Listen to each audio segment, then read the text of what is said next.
She knocked at midnight and he almost didn't answer. Jonas Mercer thought he'd buried Mercy with his wife, until a collapsing stranger in the snow forced him to choose. Become the stone Wyoming's wind carved him into, or risk everything on a woman the whole territory whispered was a killer. What happened next didn't just change one ranch. It changed what home meant when the past came hunting and winter showed no mercy. Stay until the end and comment your city below. Let's see how far this story travels. The wind had teeth that night, not the gentle kind that rustled through summer grass or carried the scent of wildflowers across open prairie.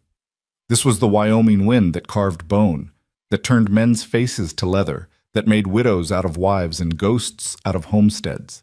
It screamed across the Holloway Ranch like something alive and angry, rattling the shutters Jonas Mercer had reinforced 3 times that month, shaking the very foundations of the log house his grandfather had built with hands that knew hardship the way other men knew comfort. Jonas sat in his dead wife's rocking chair, the one she'd loved because it faced the window where she could watch the sunset paint the mountains gold. Now it faced nothing but darkness and his own reflection, a haunted, hollow-eyed man of 32 who looked 50 in the lamplight. In his arms, 8-month-old Ella screamed with the kind of fury only infants possess, that raw, primal sound that cut through a man's defenses and found the soft places he thought he'd armored over. "I know, little bird," he murmured, his voice rough from disuse. He'd spoken more words to this baby in the past 3 months than to any living soul. "I know you want your mama. God knows I want her too." The fire in the stone hearth was dying. He needed to add wood, but Ella wouldn't settle, wouldn't take the bottle he'd prepared with shaking hands, wouldn't do anything but wail her grief into the storm.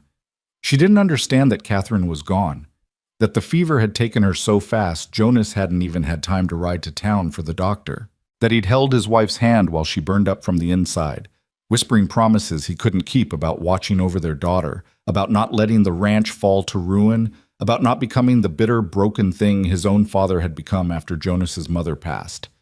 He'd failed at most of those promises already. The ranch was struggling. The cattle had gotten sick last month. Not all of them, thank Christ, but enough that he'd had to put down 6 head and sell 8 more at a loss just to pay what he owed at the feed store. The winter had come early and hard, trapping him here with a baby who wouldn't stop crying and memories that wouldn't stop cutting. His nearest neighbor, old Samuel Pritchett, lived 5 miles east and hadn't visited since the funeral. Nobody had. That was the way of things out here. Everyone had their own survival to worry about, their own battles with the wind and the cold and the loneliness that could drive a man to madness if he let it. Jonas wasn't going to let it. He'd made Catherine that promise, at least, standing over her grave in the rocky soil behind the house while Ella slept against his chest, blissfully unaware that her world had just shattered. He'd promised he'd survive this, that he'd raise their daughter right, that he'd keep the ranch running somehow, even if it killed him. Most days he thought it might. The clock on the mantel, Catherine's grandmother's clock, brought all the way from Pennsylvania in a wagon that had broken down twice, showed 11:43. Ella's cries had subsided to hiccuping whimpers, her tiny fists clutching at his shirt like she was afraid he'd disappear too. He hummed tunelessly, some half-remembered lullaby Catherine used to sing, and watched the fire slowly consume the last log. He should get up, add wood, check the barn doors. The wind was strong enough tonight to tear them clean off their hinges if they weren't properly secured, but exhaustion weighed on him like wet wool, heavy and suffocating. He'd been up since before dawn, mucking stalls and repairing fence line, and trying to figure out how he was going to make it through winter with half the supplies he needed and no help coming. The wind howled louder, and Ella stirred against his chest, whimpering. "Shh," he whispered. "Just the wind, little bird. Just the wind pretending it's something worse." That's when the knocking came. 3 sharp raps against the heavy oak door. Deliberate, insistent, cut through the wind like a knife through silk. Jonas froze. Nobody knocked at midnight in Wyoming territory. Nobody traveled in weather like this unless they were running from something or running toward death, and most often those were the same thing. The nearest town, Redemption, was 12 miles southwest, and even the circuit preacher knew better than to ride in a storm like this. Ella had gone quiet, her dark eyes wide, as if she too sensed the wrongness of it. The knock came again. Same rhythm, same force. 3 sharp raps that seemed to echo in Jonas's chest. He stood slowly, settling Ella in the wooden cradle beside the chair. Catherine had spent weeks sanding and painting it, decorating it with tiny blue flowers that matched her eyes. The baby started to fuss, but he couldn't hold her and handle what might be outside. Not safely. His rifle hung above the mantel. He took it down, checked the chamber out of habit, and moved toward the door with the careful steps of a man who'd learned young that caution kept you breathing. Through the small window beside the door, he could see nothing but darkness and snow, the storm so thick it looked like the world had been erased. "Who's there?" His voice came out harder than he intended, sharp with suspicion, and the kind of fear that made men dangerous. No answer, just the wind, and then, "Please." A woman's voice, barely audible over the storm. "Please, I just need—" Another gust swallowed her words. Jonas's hand tightened on the rifle. A woman, alone, in this storm. Every instinct screamed trap. He'd heard the stories same as everyone, outlaws using women as bait, drawing good men outside where partners waited in the darkness with guns and bad intentions. Last year, a rancher up near Buffalo had opened his door to a crying woman and ended up shot, his house ransacked, his winter stores stolen. But he'd also heard his wife's voice in his head, clear as the day she'd spoken the words, "Don't become stone, Jonas. Don't let this hard country make you so hard you can't feel another person's need." That had been 2 years ago, when a drifter had shown up asking for work, and Jonas had nearly run him off at gunpoint. Catherine had insisted they at least give the man a meal. Turned out he'd been a former soldier, good with horses, and he'd stayed on 3 months before moving west. Honest man, hard worker. Would have been a mistake to turn him away. But Catherine was gone now, and Jonas had Ella to think about. His daughter, his responsibility. His whole damn world compressed into 8 pounds of helpless humanity that depended on him for everything. "I can work," the voice came again, stronger now, fighting the wind. "I don't want charity. I can earn my keep, please. I'll freeze out here," Jonas cursed under his breath. He cracked the door open, rifle raised, peering out into the storm. She stood about 10 feet back from the porch, as if she knew better than to crowd a man's threshold uninvited. The snow had already covered her shoulders, turning her into something almost ghostly in the lamplight that spilled from the doorway. She was younger than he'd expected, mid-20s maybe, with dark hair plastered to her face and eyes that held something worse than cold. Desperation. The kind that made people do stupid, dangerous things. She wore no coat, just a thin dress that might have been blue or gray once, but now looked like nothing but shadow and ice. Her hands were wrapped in what looked like torn strips of cloth, and even from here, he could see she was shaking so hard her teeth clattered. "Where's your horse?" Jonas called out, still not lowering the rifle. "Dead. 3 miles back. Broke his leg in a ravine." "Your wagon?" "Never had one." "Where are you coming from?" She hesitated, and that hesitation told him more than words could. Whatever she was running from, it wasn't weather. "South," she finally said. "Town called Bitter Creek." Jonas knew Bitter Creek. Rough place, mining town that had played out 5 years ago and now served as little more than a haven for men who didn't want to be found, and women who'd lost everything worth holding on to. If she was from there, she was running from something bad. "Turn out your pockets," he ordered. She did, pulling out the empty fabric to show she carried nothing, no weapons. No money. Nothing but the clothes on her back and whatever desperation had driven her into a storm that could kill. Behind him, Ella started crying again, that piercing wail that made Jonas's chest ache. The woman's eyes flickered toward the sound, something softening in her face. "You have a baby." "That's my business. I've cared for children before. I could help. I'm good with infants. I could... Lady, I don't know you from Eve, and you show up at midnight in a storm with no horse, no supplies, and a story that's got more holes than my barn roof. Give me one good reason I shouldn't close this door right now and let the storm take you where it will." The words came out cruel, crueler than he meant them, but this was survival. This was the calculus of the frontier. Trust the wrong person and end up dead. Simple as that. She looked at him for a long moment, and he saw something break behind her eyes. Not tears.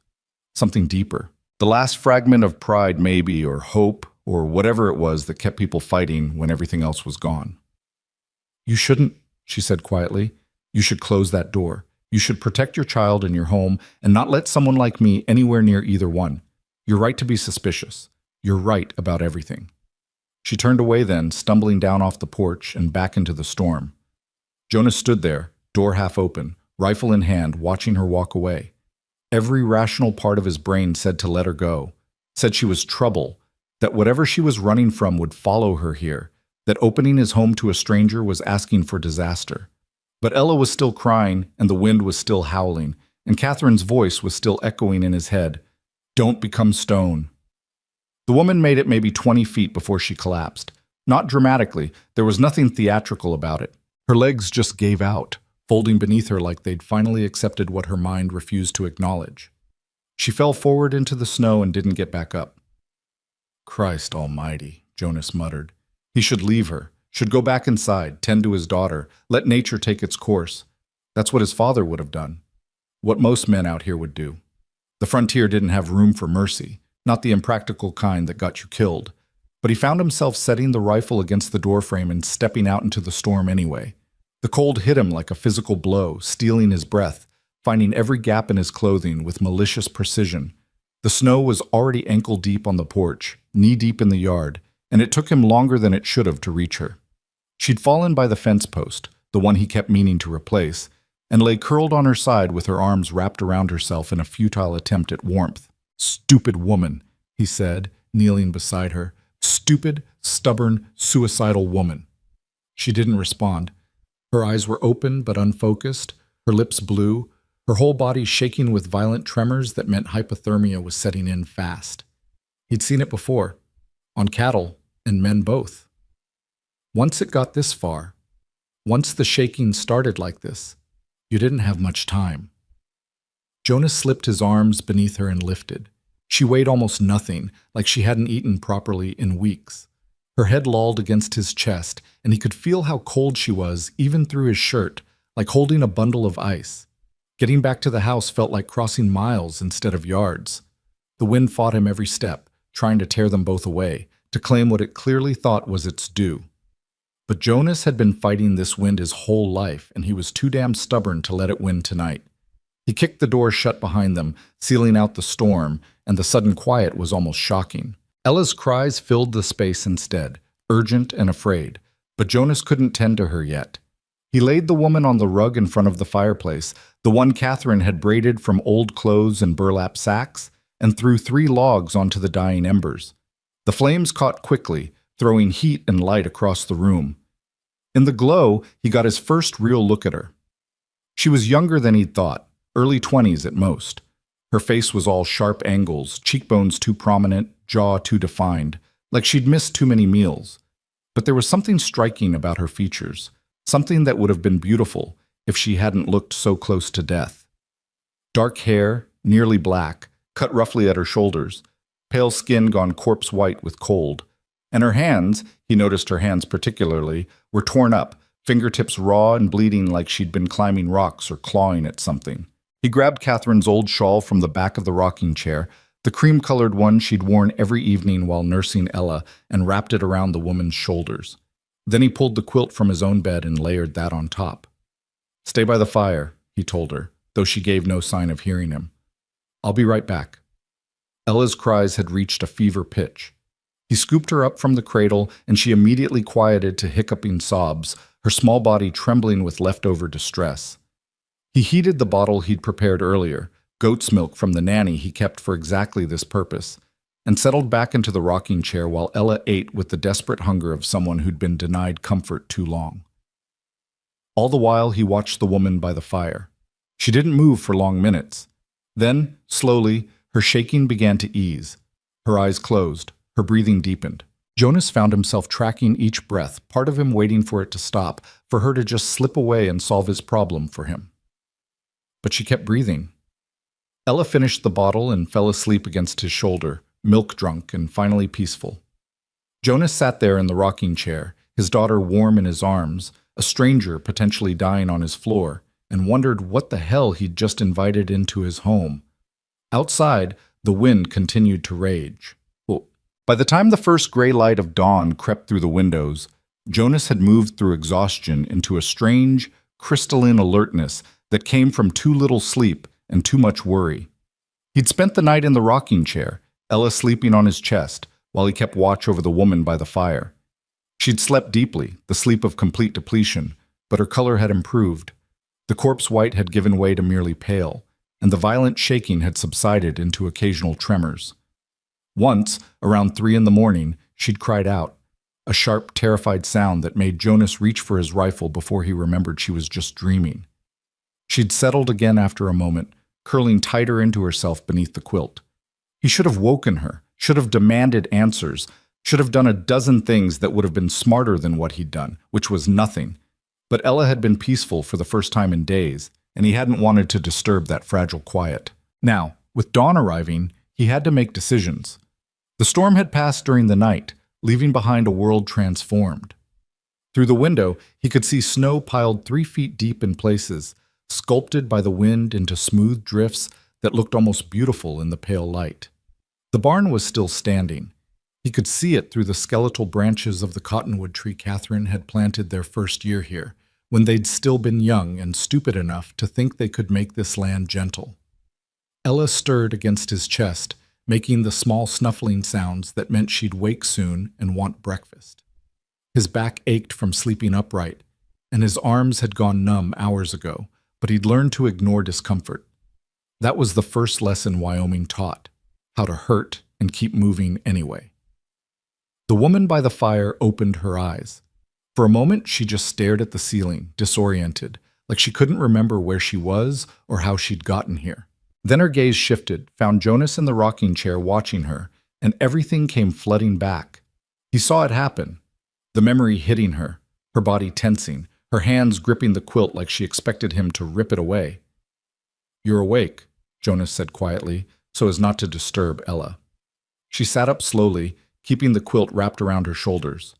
In the daylight, he could see more details, the tear in her dress at the hem, the bruise on her left cheekbone that had turned yellow-green with age, the way her eyes kept darting toward the door like she was calculating escape routes.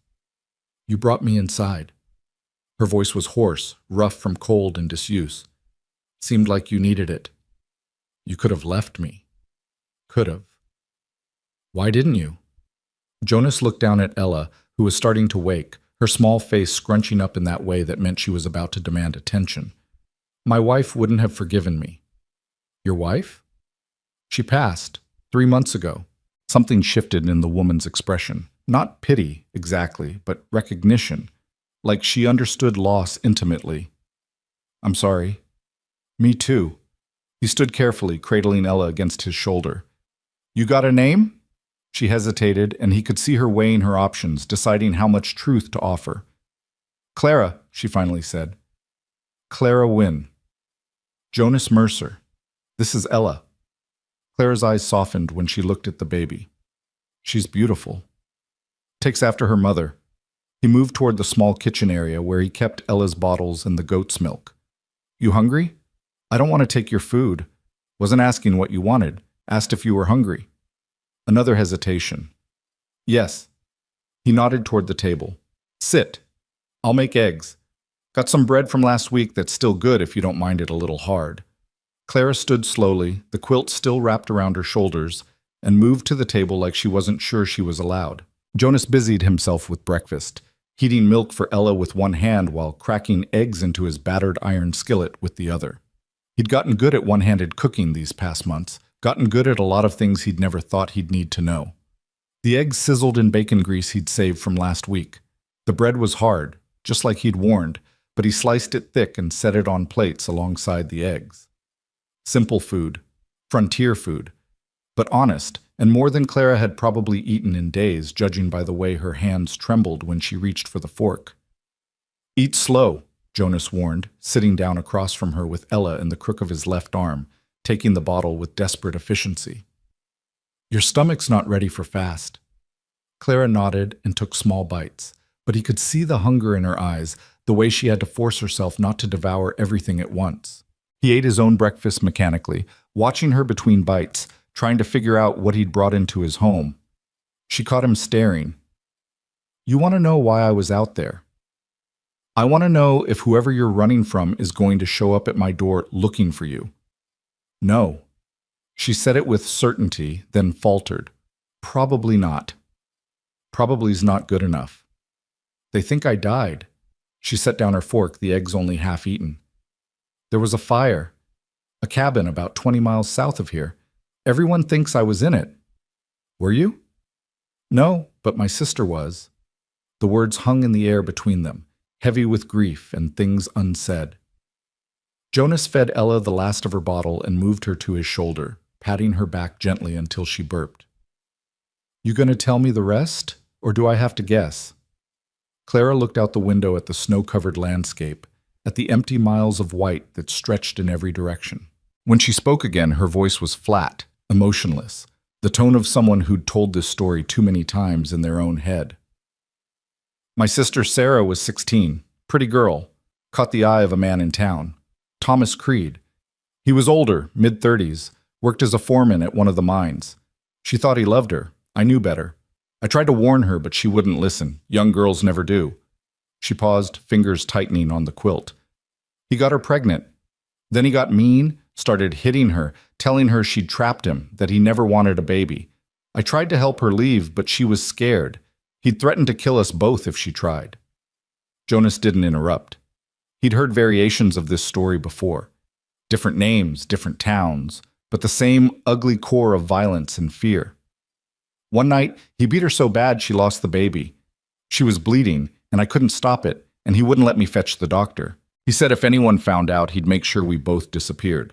Sarah died in my arms while he stood there drinking whiskey like nothing was happening. Her voice cracked on the last word, the first real emotion breaking through. I pushed him, she continued. When she finally stopped breathing, when I knew she was gone, I pushed him. He'd been standing at the top of the stairs, drunk, and I pushed him. He fell, hit his head. I thought he was dead, but he started moving, cursing, saying he was going to kill me. So I ran, grabbed what I could, and ran. The next day I heard the cabin burn down. Someone said there were 2 bodies inside, Sarah's and mine. Thomas must have set the fire to cover up what happened. But he died in it himself. She looked at Jonas then, her eyes dry but haunted. So that's my story. I'm dead, according to everyone in Bitter Creek, and I need to stay that way. Jonas processed this, rocking Ella gently as she started to drift back to sleep. You kill anyone else? Or just him? I didn't kill him. The fire did. That's not an answer to my question. No, she said firmly. No one else. I'm not a killer, Mr. Mercer. I'm just someone who made a mistake that happened to work out in her favor. Some favor being dead. Better dead than what would have happened if I'd stayed. He couldn't argue with that. Out here, justice was rough and often wrong, especially for women. If folks thought she'd killed Thomas Creed, even in self-defense, she'd have faced a rope or worse. Running had probably saved her life, but it complicated his.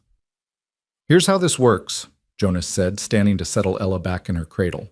She'd fallen asleep again, milk-drunk and content, looking so much like Catherine in these moments that it made his chest ache. You can stay until the road's clear. Week, maybe 2.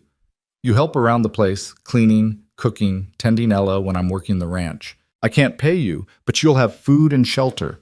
When the weather breaks, you move on. Understood? Clara stood too, the quilt falling from her shoulders. In the daylight, she looked even more fragile than she had last night, like a strong wind could carry her away. But there was steel in her spine, pride in the set of her jaw. I can work, she said. I'm stronger than I look. You'd have to be. He grabbed his coat from the hook by the door. I need to check the barn, make sure the animals made it through the storm. There's a room off the kitchen, used to be storage. You can sleep there. Stove keeps it warm enough. Clothes in the trunk by the window are my wife's. Take what you need. He said it matter-of-factly, but it cost him more than he wanted to admit.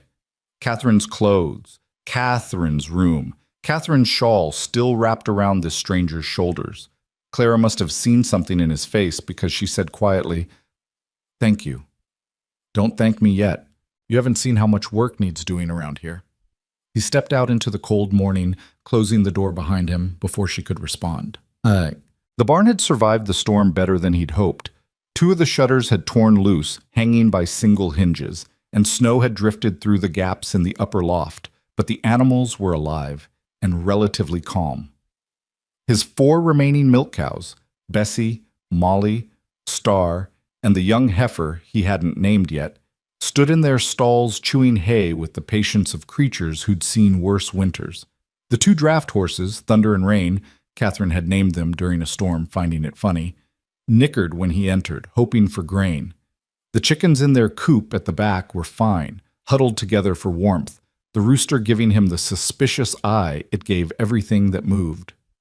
Jonas went through the morning routine on autopilot, mucking stalls, spreading fresh hay, checking water troughs that had frozen overnight and needed to be broken up with the blunt end of an axe.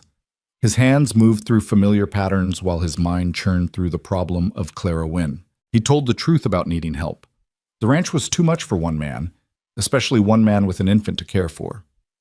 Before Catherine's death, they'd managed it together, barely, and with more luck than planning, but they'd managed. Now he was drowning in work that never ended, watching the place slowly fall apart because he couldn't be everywhere at once.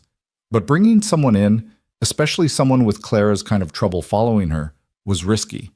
If word got out that he was harboring a woman from Bitter Creek, if Thomas Creed's friends or family came looking, Jonas shook his head, scattering the thoughts. He'd made his choice when he'd carried her inside. No use second-guessing it now. Thunder nudged his shoulder, looking for treats. Jonas fished an apple from his pocket, one of the last from the barrel in the root cellar, and split it between the 2 horses. "What do you think?" he asked the gelding. "Did I just make the stupidest mistake of my life?" Thunder crunched his apple contentedly and didn't offer an opinion. By the time Jonas finished in the barn and made his way back to the house, the sun had fully risen, turning the snow-covered landscape into something almost painfully beautiful. The kind of beautiful that could kill you if you weren't careful, that hid frozen death under a pristine white blanket. He stomped the snow off his boots on the porch and opened the door to find the house transformed. The fire had been built up properly, throwing real heat instead of the struggling warmth he usually managed. The floor had been swept. The dishes from breakfast were washed and drying on the rack. The smell of something cooking, soup maybe, from the last of the vegetables in the root cellar, filled the air. And Clara stood at the stove, wearing one of Catherine's old work dresses, the gray one she'd worn for heavy cleaning, with Ella balanced on her hip. The baby was awake and calm, studying Clara's face with the intense concentration infants brought to everything new. Clara turned when she heard him enter. "I hope this is all right. She woke up crying, and you were still in the barn, so It's fine." Jonas hung his coat on the hook, trying not to stare at how natural they looked together. This stranger in his wife's dress, holding his daughter like she belonged there. "How'd you know to heat the milk to that exact temperature?" "She's particular about it." "All babies are particular about something. You just have to pay attention." Clara bounced Ella gently. "She's a sweet thing. Barely fussed at all once I figured out what she wanted." Jonas moved to the basin to wash his hands, the cold water biting at his skin. He could feel Clara watching him, waiting for something, approval maybe, or permission to keep existing in this space. "The soup smells good," he offered. "It's just vegetables and some of that salt pork I found. Nothing fancy." "Fancy's not what we do here." She smiled at that, just a small curve of her lips, but it changed her whole face. For a moment, she didn't look haunted or desperate or afraid. She just looked young. The next few hours fell into an unexpected rhythm. Jonas worked on repairing the barn shutters, fighting with frozen hinges and wood that had swollen with moisture. Clara kept the house running, tending Ella, feeding the chickens, even venturing out to the root cellar for more vegetables despite the cold. She moved through the work with the efficiency of someone who'd learned hard labor young, who understood that survival meant doing what needed doing without complaint. By afternoon, when Jonas came in for the midday meal, he found her sitting by the fire with Ella asleep in her arms, humming something low and wordless. She stopped when she saw him, looking almost guilty. "She wouldn't settle in the cradle," Clara explained. "So I thought—" "It's fine," Jonas interrupted. "She likes being held. I just can't always do it." They ate in companionable silence, the soup, which was better than he'd expected, and more of the hard bread. Outside, the sun was already starting its descent, the winter days cruelly short. Jonas found himself calculating how much firewood they'd need to make it through another night, how many supplies he had left, how long before he'd have to risk the trip to town. "You're thinking about money," Clara said suddenly. He looked up, surprised. "What makes you say that?" "You get a certain look. Men always do when they're thinking about money, or lack of it." "You always so observant?" "You learn to read people when your survival depends on it." "Fair point." Jonas set down his spoon. "I need to make a run to town soon. Redemption's about 12 miles southwest. There's a general store, a feed supply, and a doctor if Ella needs anything. But with the snow this deep, it might be another week before the roads are passable. Can you afford to wait that long?" "Can I afford not to?" He rubbed his face, exhaustion seeping back in now that he'd stopped moving. "I owe money at the feed store. I owe money for Catherine's medicine that didn't work. I owe money on next season's seed. And I'm down to maybe 3 weeks of supplies if we're careful." Clara shifted Ella in her arms, the baby stirring but not waking. "I could help with that." "You got money I don't know about?" "No, but I can work, really work. I grew up on a farm outside Bitter Creek. I know animals, crops, repairs. I'm not asking for wages, just—" She paused, choosing her words carefully. "Just let me earn my keep properly. Not just housework, real ranch work." Jonas studied her, this thin woman who looked like she'd blow away in a strong wind, claiming she could handle the brutal labor of a working ranch. "It's harder than you think, dangerous too. I can't be watching out for you while I'm trying to keep this place running. I'm not asking you to watch out for me. I'm asking you to let me work." There was a challenge in her voice, a determination that reminded him uncomfortably of Catherine. His wife had been the same way, refused to be coddled, insisted on pulling her weight even when pregnant, even when the work was too hard, even when it hurt. It had been one of the things he'd loved about her, and one of the things that had scared him most.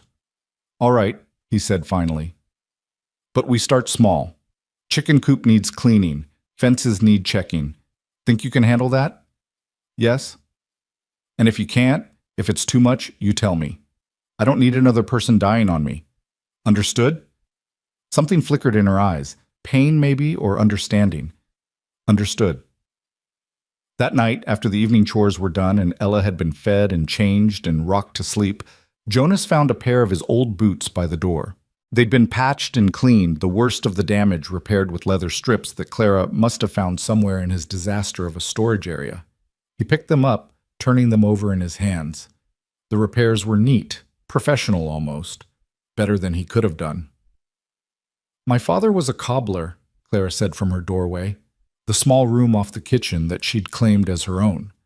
"Before he died, he taught me how to work leather." Jonas set the boots down carefully. "These are good." "They needed doing. You can't work in broken boots." They stood there in the firelight, the house quiet except for Ella's soft breathing from the cradle and the ever-present whisper of wind outside.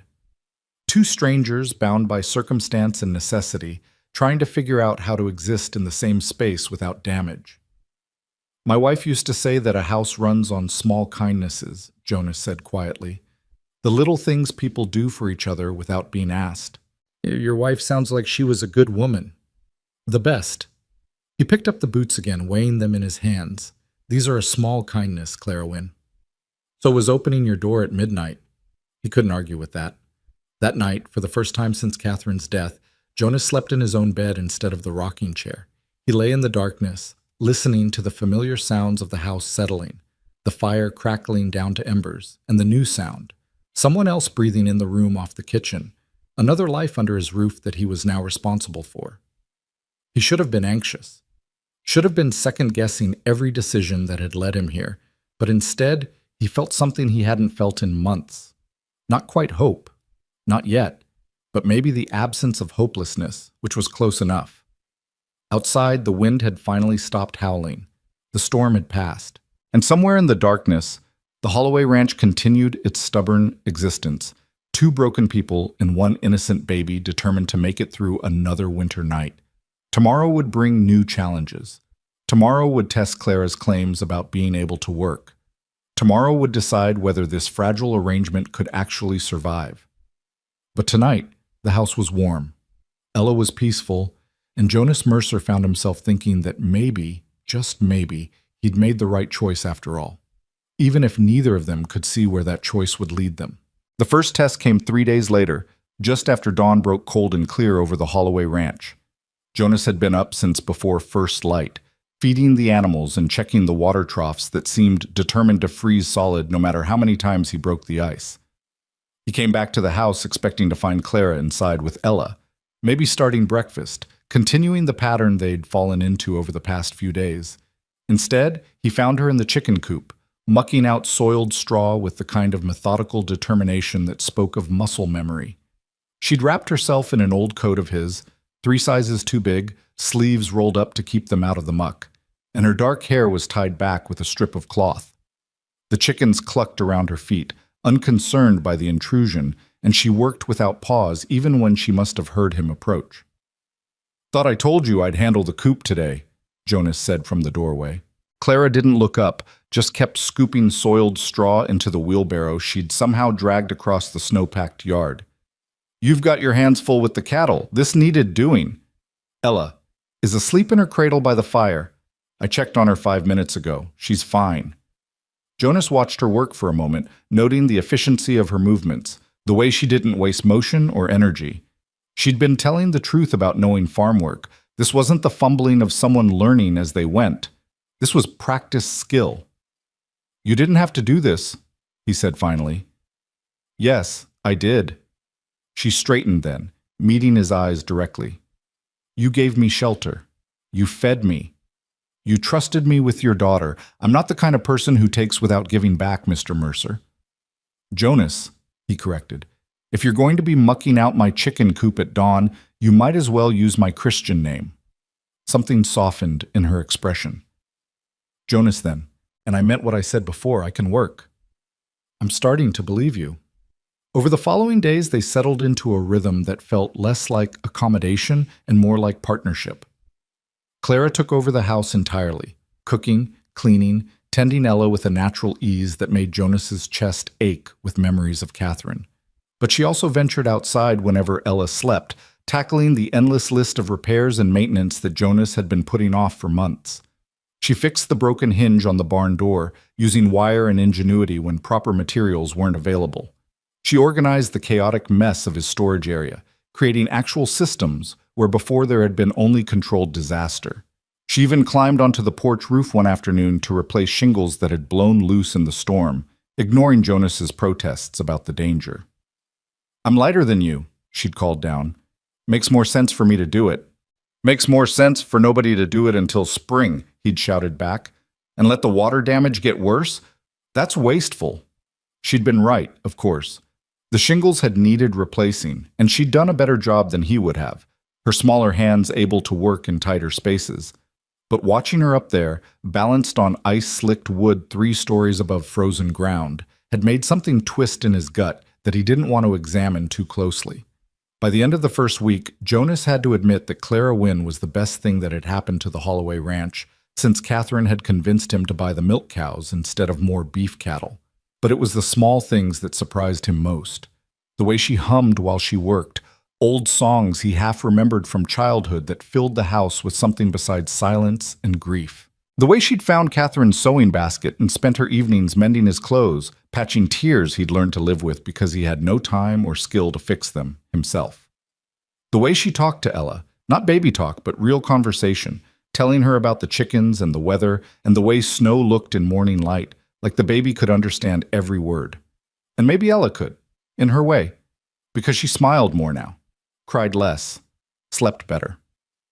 Jonas tried not to think about what that meant, about how easily his daughter had accepted this stranger into their lives, about how natural it felt to come in from the cold and find Clara waiting by the fire with Ella on her hip and dinner warming on the stove.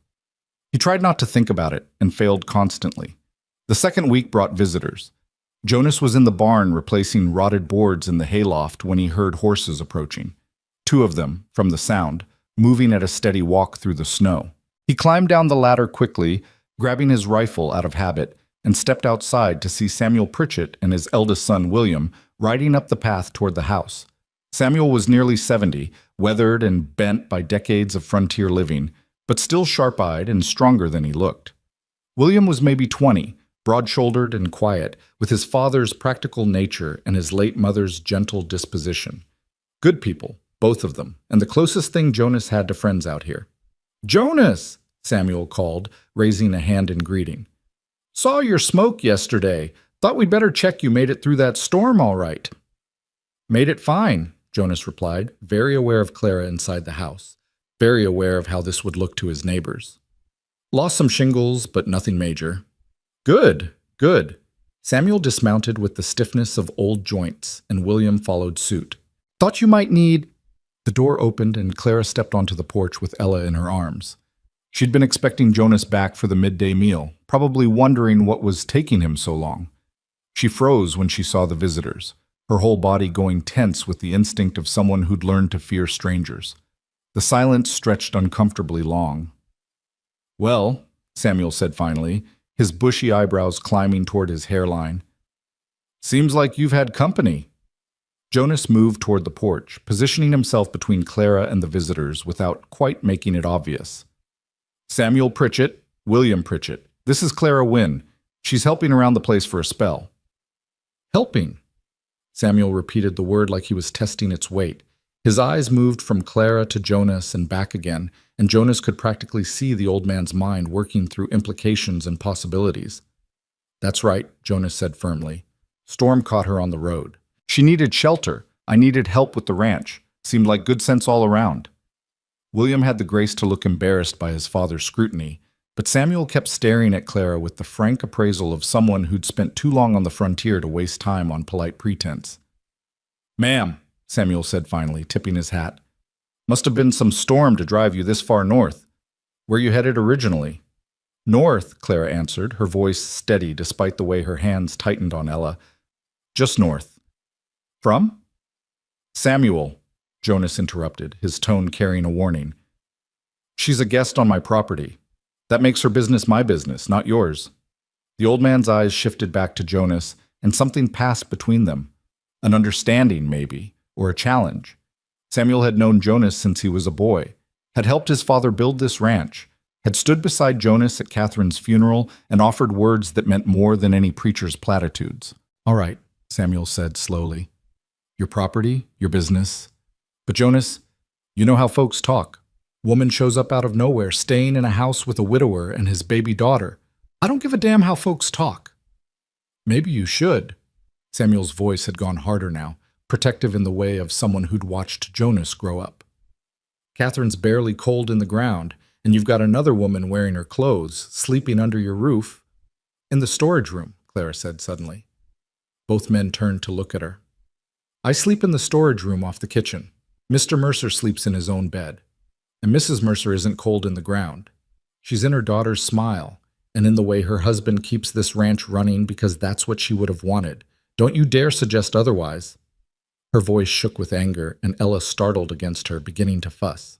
Clara bounced her gently, murmuring soothing sounds, while continuing to stare down Samuel Pritchett with the kind of fierce pride that reminded Jonas uncomfortably of cornered animals. William let out a low whistle. "She's got spirit. I'll give her that."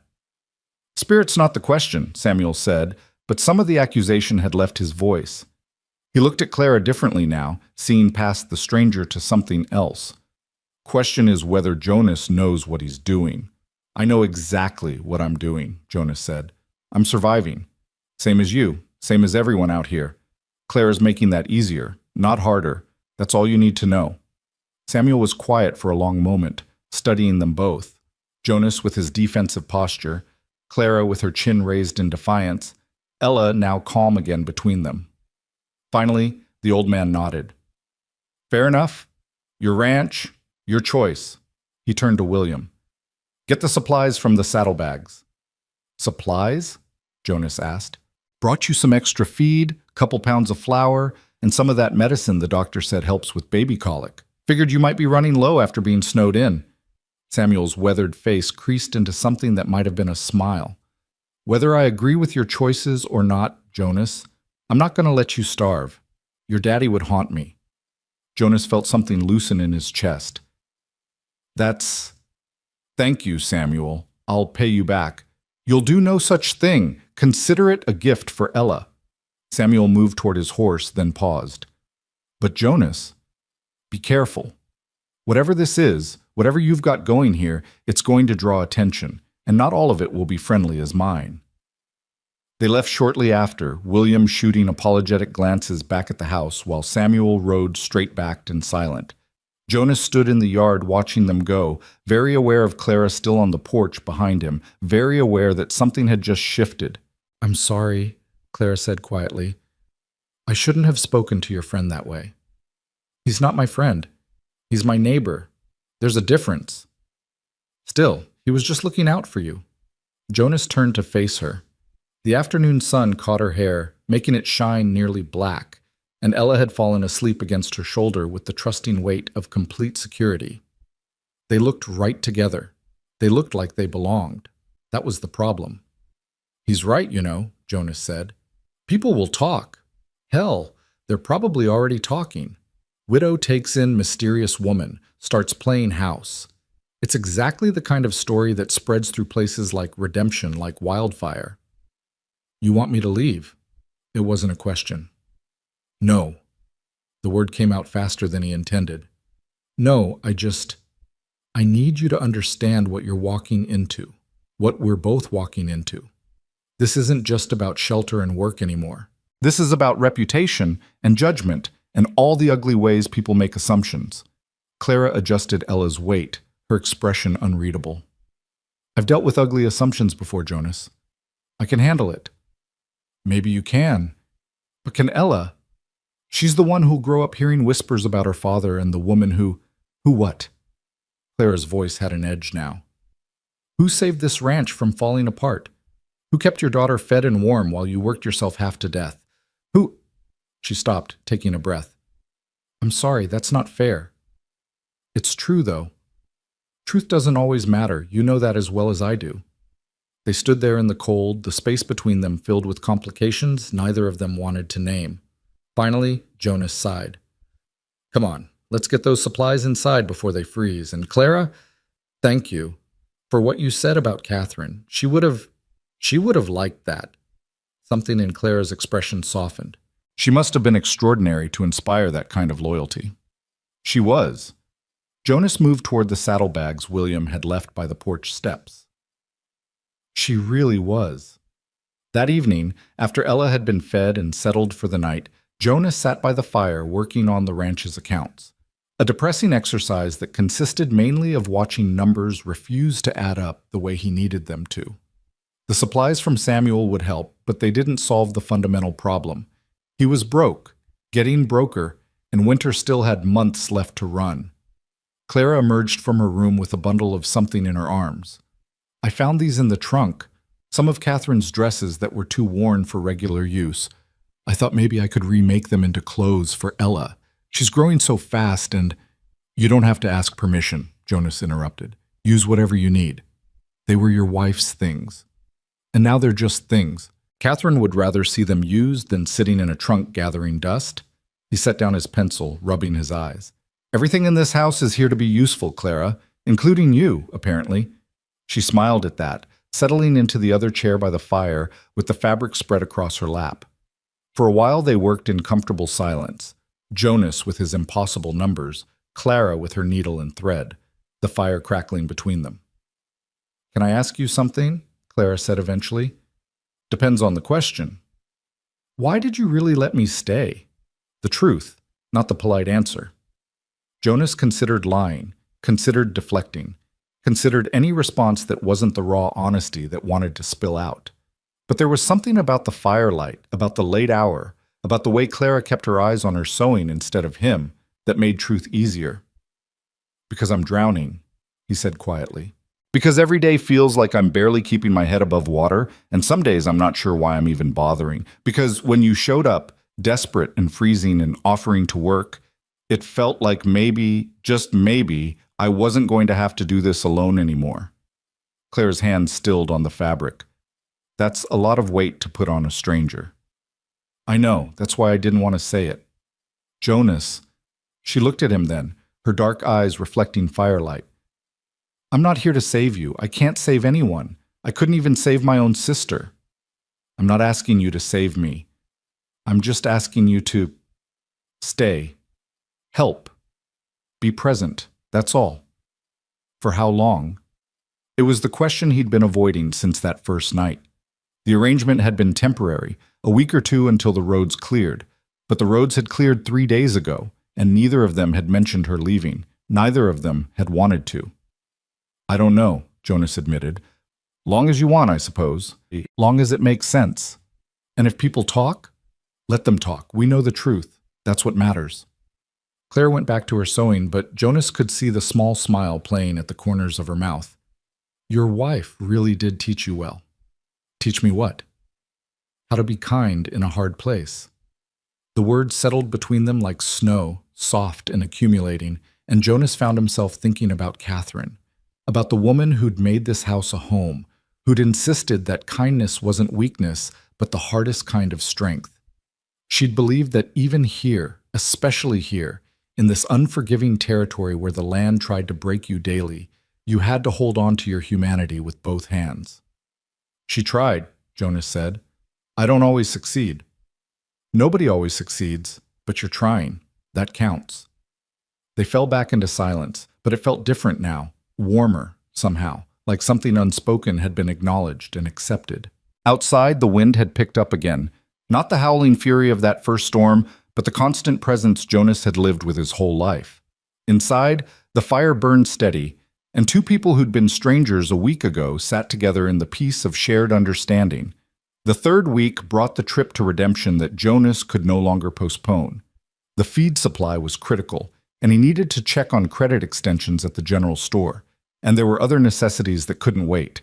He'd put it off as long as possible, dreading the questions and stares that Clara's presence would inevitably provoke. I'm going with you, Clara announced at breakfast, in a tone that suggested she wouldn't accept argument. Jonas had been expecting this. That's not a good idea. Why not? Because every gossip in redemption will see you and immediately start inventing stories about who you are and what you're doing here. They're going to do that anyway. At least this way I can face it head on instead of hiding like I have something to be ashamed of. Clara, I'm not a secret, Jonas. Her voice was firm but not angry. I'm not something you need to hide away. And besides, someone needs to watch Ella while you're conducting business, unless you think carrying a baby through the feed store is professional. She had a point. Jonas had been dreading trying to negotiate with merchants while juggling an infant who seemed to save her worst tantrums for the most inconvenient moments. Fine, he conceded, but we're keeping this simple. In and out, no unnecessary conversation. As you wish. The ride to redemption took 3 hours through snow-packed roads, Jonas driving the wagon, while Clara sat beside him with Ella bundled in blankets. The baby loved the motion, gurgling happily at the passing landscape, and Clara kept up a steady stream of narration about the scenery that made Jonas smile despite his anxiety. Look, Ella, see that tree? That's a cottonwood. Your mother planted one just like it at the ranch. And those tracks in the snow? Those are from a rabbit. Maybe a family of rabbits, living warm under the ground. As they crested the final hill, redemption spread out below them. A small collection of wooden buildings clustered around a main street, smoke rising from chimneys, a church steeple pointing toward gray winter sky. Population maybe 200 if you counted the outlying farms. Not much, but more civilization than Jonas typically wanted. They pulled up outside the general store first. Jonas helped Clara down from the wagon, very aware of the faces already turning toward them from doorways and windows. Word would spread fast. Inside, the store was warm and cluttered, every available surface covered with goods that ranged from practical to bizarre. The owner, Harold Chen, looked up from behind the counter with the expression of a man who'd just been handed unexpected entertainment. Jonas Mercer, Harold said, his English carrying the slight accent of someone who'd learned it as a second language. Haven't seen you since the funeral, and you've brought company. This is Clara. She's helping at the ranch. Clara, this is Harold Chen. He runs the best general store in 3 counties. The only general store in 3 counties, Harold corrected, but he smiled as he said it. He was maybe 50, sharp-eyed and shrewd, and he'd built his business on the principle that everyone's money spent the same regardless of where they came from. Jonas liked him. "Welcome, Miss Clara. What can I do for you folks today?" They went through the list: flour, sugar, coffee, lamp oil, all the necessities that kept a household running. Harold tallied everything up with quick, practiced movements, his abacus clicking steadily.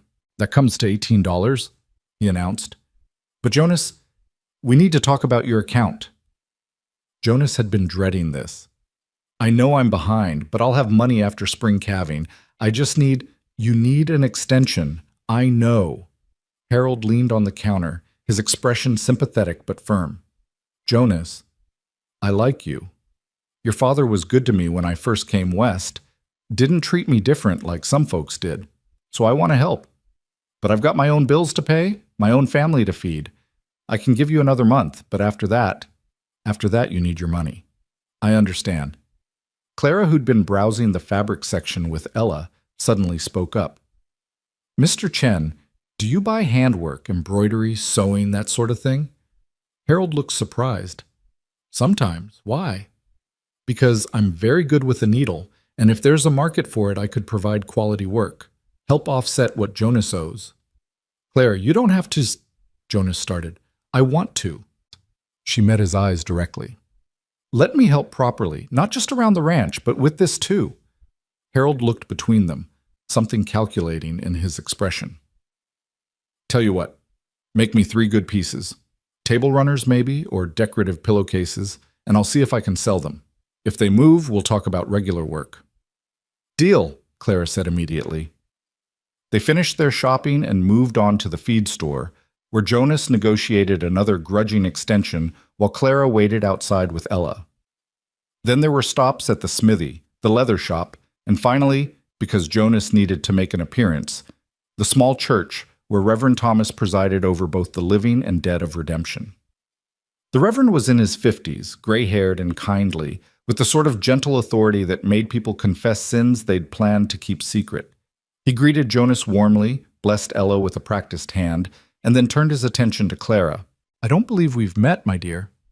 "Clara Wynne, Reverend. I'm staying at the Holloway Ranch, helping Mr. Mercer with his daughter and the property." "I see." The Reverend's eyes were kind but knowing. "And where do you hail from, Miss Wynne?" Jonas saw Clara's shoulders tense infinitesimally. "South, small town, nothing worth mentioning." "Every town is worth mentioning, my dear. Every soul has a story worth telling." "Maybe so, Reverend, but some stories are better left in the past." It was the wrong thing to say, too defensive, too mysterious. Jonas could see the Reverend's interest sharpen, could practically watch the man's pastoral instincts kick in. Nothing drew a preacher's attention like a woman with secrets and a soul that needed saving. "Well," Reverend Thomas said slowly, "you're welcome at our services, Miss Wynne. Sundays at 10. We're a small congregation, but we believe in welcoming strangers." "I appreciate that." They left shortly after, Jonas eager to escape before more questions could be asked. But as they climbed back into the wagon, he caught sight of several women clustered outside the church, heads together, eyes tracking Clara's every movement. The gossip had begun. The ride home was quieter. Clara seemed lost in thought. Ella had fallen asleep, and Jonas found himself replaying every interaction, every word, wondering what stories were already being invented about them. "That wasn't so bad," Clara finally said. "Are you kidding? That was a disaster." "How so?" "Everyone we met looked at us like we were performing some kind of scandal. The Reverend practically accused you of being a woman of questionable virtue." "He did no such thing. He was curious, that's all." "Curious is just polite talk for suspicious." Clara shifted Ella's weight in her arms. "Jonas, people are always going to be suspicious. That's human nature. But we didn't do anything wrong. We're not doing anything wrong, so let them think what they want." "Easy for you to say. You're not the one who has to live here permanently. Neither are you, technically. You could sell the ranch, move somewhere else, start over." Jonas's hands tightened on the reins. "This ranch is my family's legacy. My grandfather built it. My father expanded it. Catherine and I were going to pass it to Ella someday. I'm not walking away from that." "Then you're going to have to accept that people will talk. That's the price of staying." And what's your price, Clara? What do you get out of staying at a failing ranch with a widower and his baby? She was quiet for so long he thought she wouldn't answer. Then, I get to not be dead. I get to not be running. I get to wake up every morning and know that today at least I'm safe. That's worth more than you realize. Her voice carried such weight, such bone-deep exhaustion, that Jonas felt ashamed for asking. She was right. He had no idea what she'd been through, what it meant to live knowing everyone thought you were dead, that going back meant facing consequences worse than running forever. I'm sorry, he said quietly. That wasn't fair. Neither was your question, but I answered it anyway. They made the rest of the journey in silence, arriving back at the ranch just as sunset was painting the snow orange and gold. Jonas unhitched the horses while Clara took Ella inside, and by the time he finished settling the animals for the night, he could smell dinner cooking. That had become their routine, Jonas handling the livestock, Clara handling the house, both of them moving through their separate tasks with the ease of long practice. It shouldn't have felt so natural after only a few weeks. It shouldn't have felt like they'd been doing this for years. But it did. That night, after Ella was asleep and the house was quiet, Jonas found Clara sitting at the table with fabric spread out before her, already working on the pieces she'd promised Harold Chen. Her needle moved with quick, precise strokes, creating delicate patterns that seemed too beautiful for the rough frontier life they led. "Where'd you learn to do that?" Jonas asked, settling into his chair with the account books. "My mother. She did fancy work for wealthy families back east before she married my father and moved west. She said beauty didn't have to be practical to be worthwhile." "Your father disagreed?" "My father thought anything that didn't keep you fed or warm was wasteful. He and my mother fought about it constantly." Clara's needle never stopped moving. "She kept doing it anyway, though, in secret sometimes after he'd gone to bed. She said it was how she remembered who she was before this place tried to make her into someone else." "Did it work?" "For a while. Then she died giving birth to Sarah, and my father burned all her embroidery work. Said it was vanity, that God had punished her for putting beauty above duty." Clara's voice was matter of fact, but Jonas could hear the old hurt beneath it. "I saved one piece, a handkerchief she'd made with our names stitched in the corner. I kept it hidden for years. Lost it when I ran from Bitter Creek." Jonas set down his pencil. "I'm sorry." "Don't be. It's just thread and cloth. The important part, what she taught me, the skill itself that I still have, that can't be burned or lost." She finished a particularly complex stitch and held up the fabric to examine it in the lamplight. Even unfinished, it was beautiful, tiny flowers and vines interweaving in patterns that seemed to dance.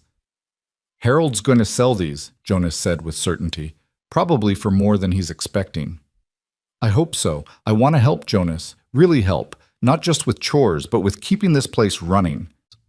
"You're already helping more than you know." She smiled at that, and something passed between them in the firelight. Not romance exactly, but recognition. Two people who'd been broken by life, finding unexpected resilience in each other's presence. Two people learning that survival sometimes meant accepting help you didn't think you deserved. Outside, the wind whispered around the corners of the house, and the Wyoming night settled deep and cold across the land. Inside, in the warm circle of lamplight, Jonas Mercer and Clara Wynne sat together in companionable silence, building something neither of them could name yet, but both of them needed desperately. It wasn't what either of them had planned. It wasn't what Catherine would have wanted, or what Clara's sister had died hoping for. But it was real, and it was theirs. And in that moment, that was enough. The fourth week began with rumors that reached the ranch before Jonas even got to town. Samuel Pritchett rode up on a Thursday morning, his face grim, and Jonas knew immediately that something had shifted. "There's talk," Samuel said without preamble, refusing Jonas's offer of coffee. "About your house guest." Jonas felt Clara stiffen behind him where she stood in the doorway. "What kind of talk?" "The kind that says she might not be who she claims. Someone passing through from Bitter Creek mentioned a woman named Clara Wynne who disappeared after a man died suspicious. They're saying she might be a killer." The word hung in the cold air like a knife. "That's ridiculous," Jonas said firmly. "She's been nothing but helpful here. Good with Ella, good with the work." "I'm not saying I believe it," Samuel interrupted. "I'm saying other folks might. And if they do, if they start thinking you're harboring a fugitive or worse, that's going to bring trouble down on all of us. Clara stepped forward then, her voice steady despite the way her hands shook. Mr. Pritchett, I won't let Jonas suffer for helping me.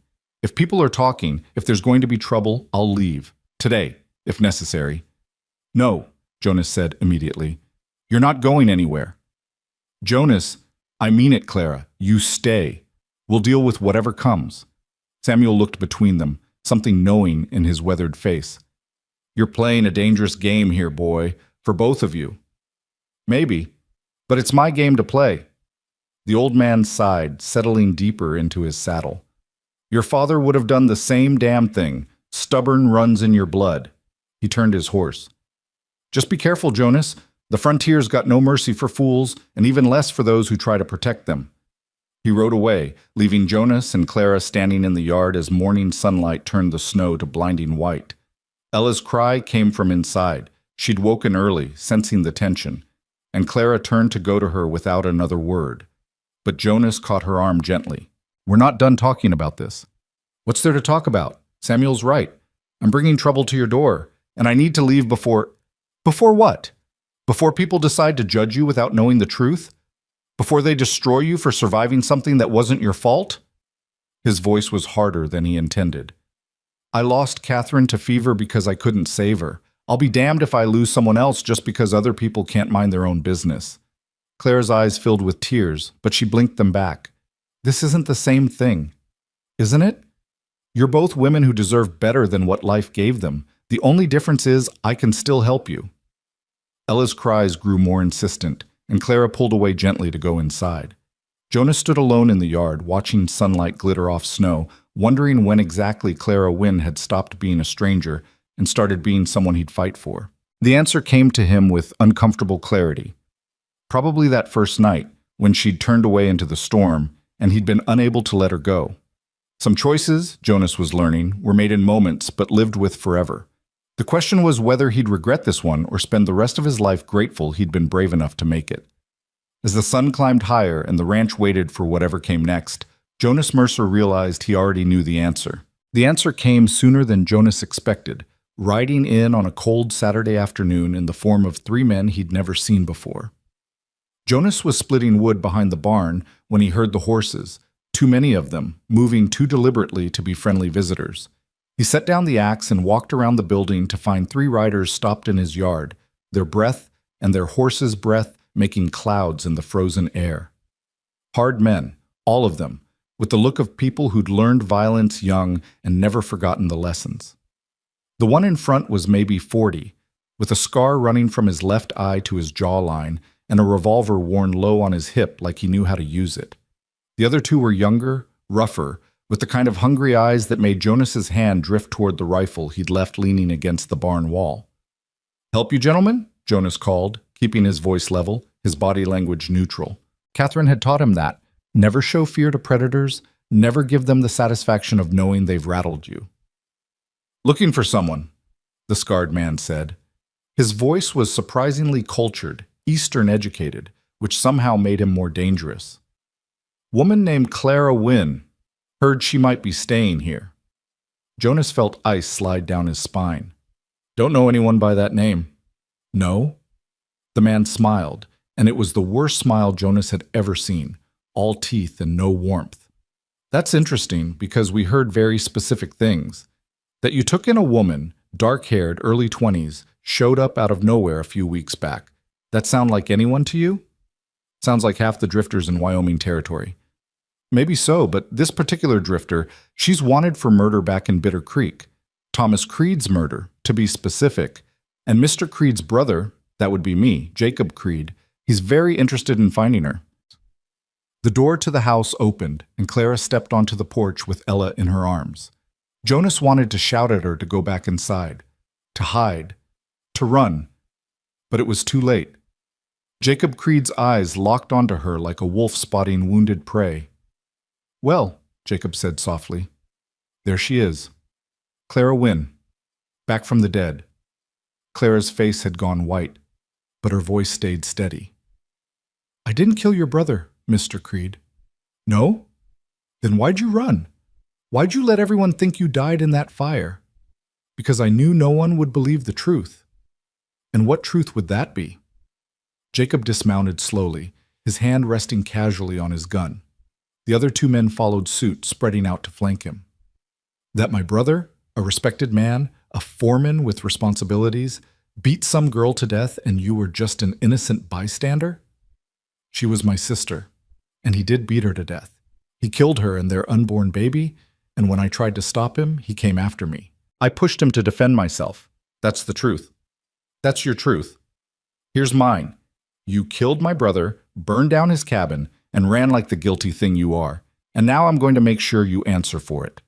Jonas moved forward, putting himself between Jacob and the porch. This is my property, Creed. You've got no authority here. Don't need authority. Just need justice. Justice? You want to talk about justice? Clara's voice rose, anger finally breaking through her careful control. Your brother murdered my sister. He beat her until she lost the baby she wanted desperately, until she bled out in my arms while he drank whiskey and laughed. Where was justice for her? You've got no proof of that. I've got the truth. That's all the proof I need.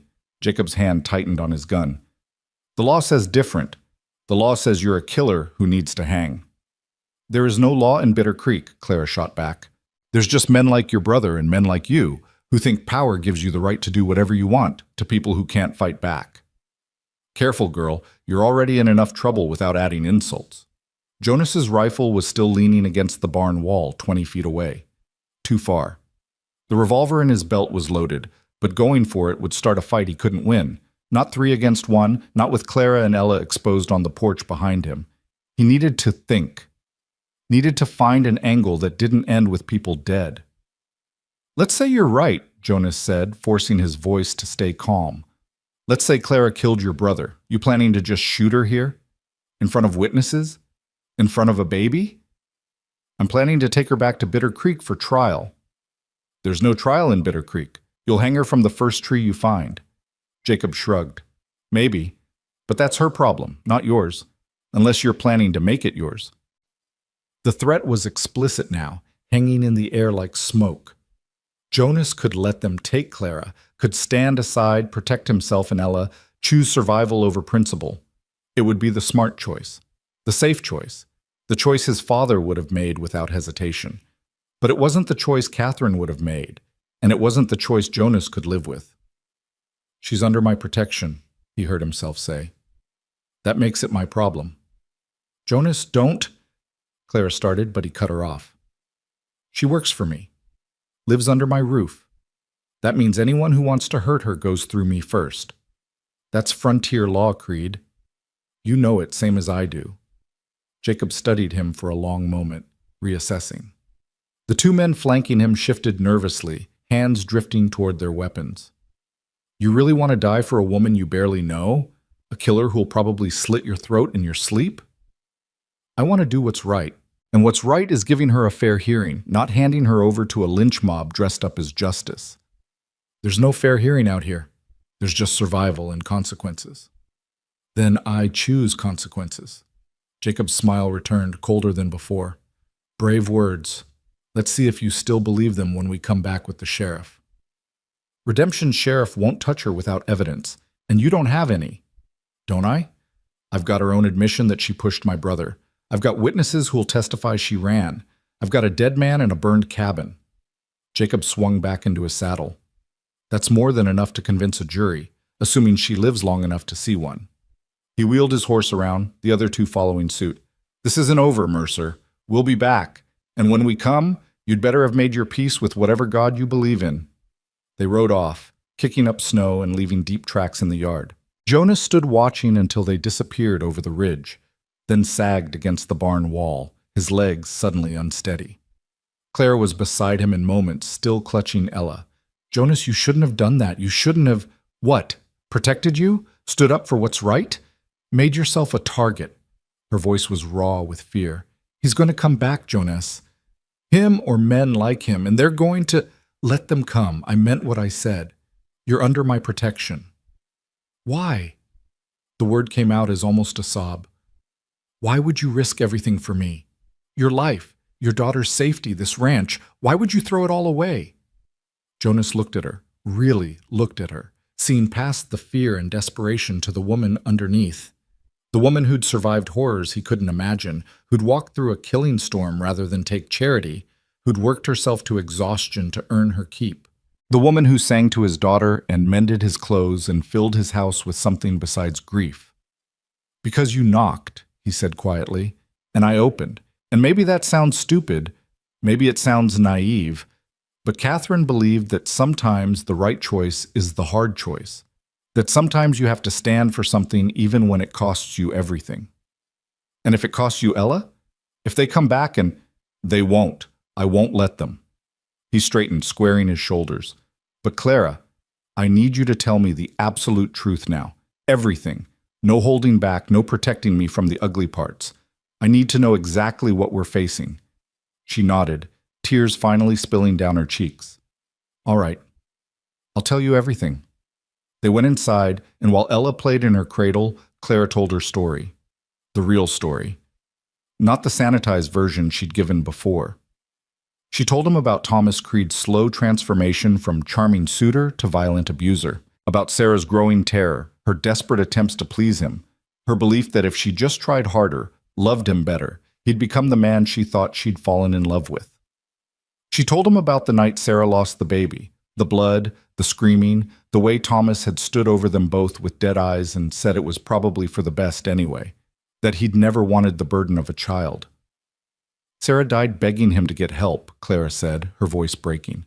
She died believing it was somehow her fault, that she'd failed him, and he just kept drinking, like she was nothing, like she'd never mattered at all. Jonas's hands clenched into fists. He'd seen evil before, the casual cruelty of men who viewed women as property, who believed strength gave them the right to dominate. But hearing Clara describe it, seeing the pain in her eyes, made him want to ride after Jacob Creed and finish what his brother had started. I didn't plan to push him, Clara continued. I wasn't thinking about murder or revenge. I couldn't let him stand there anymore. Couldn't let him drink and laugh while Sarah's body was still warm. So I pushed him, and he fell. And I heard something crack, his head hitting the stairs, I think. He started cursing, trying to get up. And I ran. Just grabbed what I could and ran into the night. The fire. I don't know how it started. Thomas was drunk. Maybe he knocked over a lamp trying to chase me. Maybe he set it deliberately to destroy evidence. I heard later that they found 2 bodies. They assumed one was me because I'd been living there, taking care of Sarah. It seemed easier to stay dead than try to prove my innocence to people who'd never believe me anyway. Jonas absorbed this, turning it over in his mind. Jacob's going to say you set the fire. He's going to say you killed them both and tried to cover it up. I know. And without proof otherwise, without witnesses, it's your word against a dead man's reputation. I know that too. So we need to find proof, or witnesses, or something that shows Thomas was the monster you say he was. Clara laughed bitterly. Good luck with that. Everyone in Bitter Creek thought Thomas Creed was a fine, upstanding citizen. The kind of man who worked hard, paid his debts, tipped his hat to ladies. They didn't see what happened behind closed doors. They never do. Someone must have known. Someone must have seen something. Even if they did, they won't testify against the Creed family. Jacob owns half the town and everyone else is too scared to cross him. Jonas stood and began pacing, his mind working through possibilities. What about Sarah's friends? Other women she knew? She didn't have friends. Thomas didn't like her talking to other women, said they put ideas in her head. A doctor? Someone who might have treated her injuries? We couldn't afford the doctor, and even if we could, Thomas would never have allowed it. Then we make Jacob prove his case. We force him to show evidence, to go through proper channels.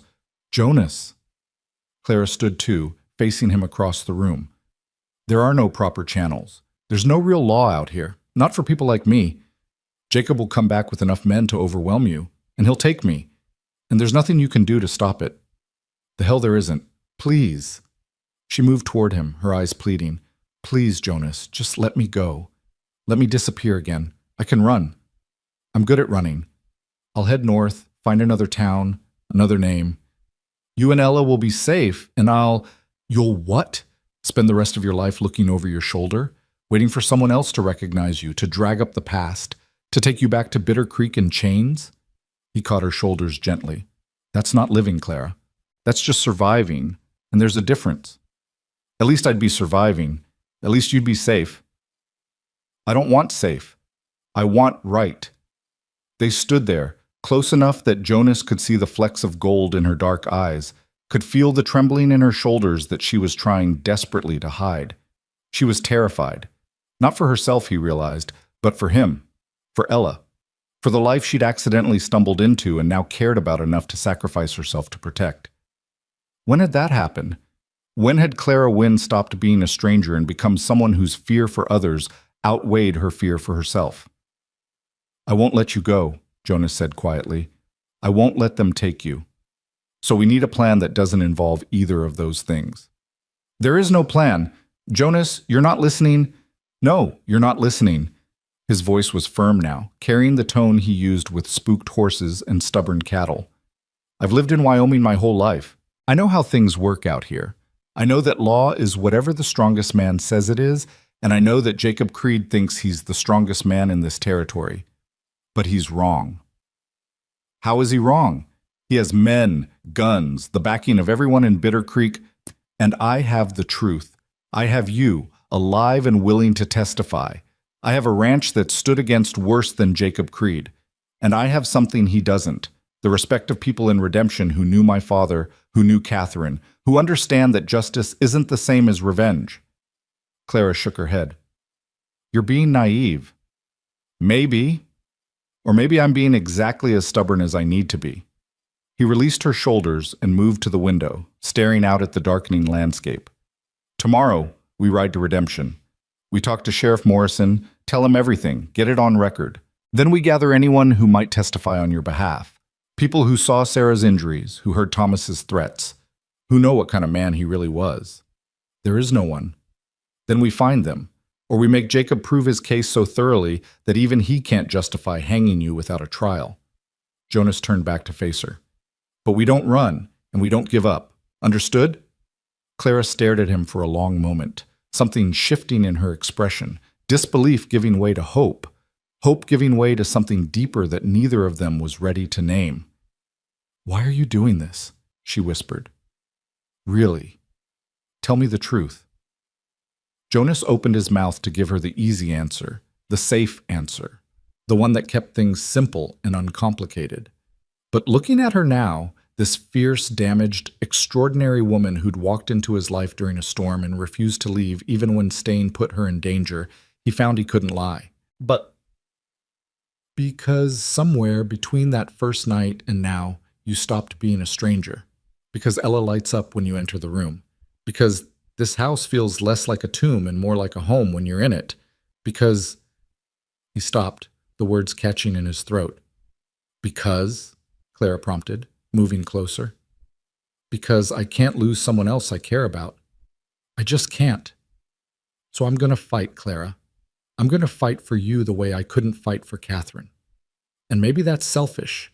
Maybe that's about me more than you, but it's the truth. The silence that followed was heavy with things unsaid, with implications neither of them was ready to face.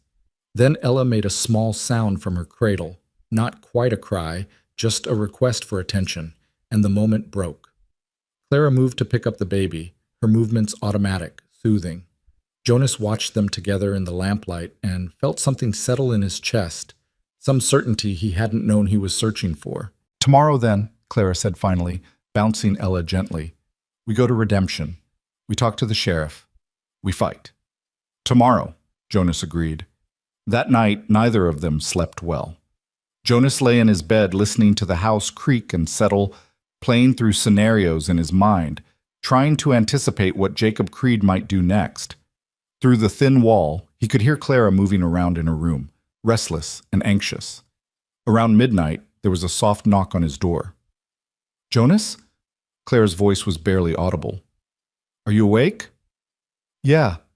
The door opened, and she stood silhouetted in the doorway, wrapped in one of Catherine's old shawls. I can't sleep. Every time I close my eyes, I see them coming back. See you getting hurt because of me. I'm not going to get hurt. You don't know that. No, he admitted. I don't. But I know I'd rather face Jacob Creed than face myself in the mirror if I let him take you without a fight. Clara moved into the room, sitting on the edge of his bed with the kind of casual intimacy that should have felt wrong but somehow didn't. Tell me about Catherine, please.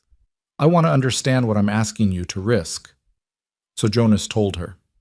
About meeting Catherine at a dance in Redemption when he was 22 and she was 19, how she'd been visiting from Pennsylvania and had absolutely no business falling for a rancher with more dreams than sense. About their wedding in the small church with her family disapproving every minute of it, certain she was throwing her life away on frontier poverty.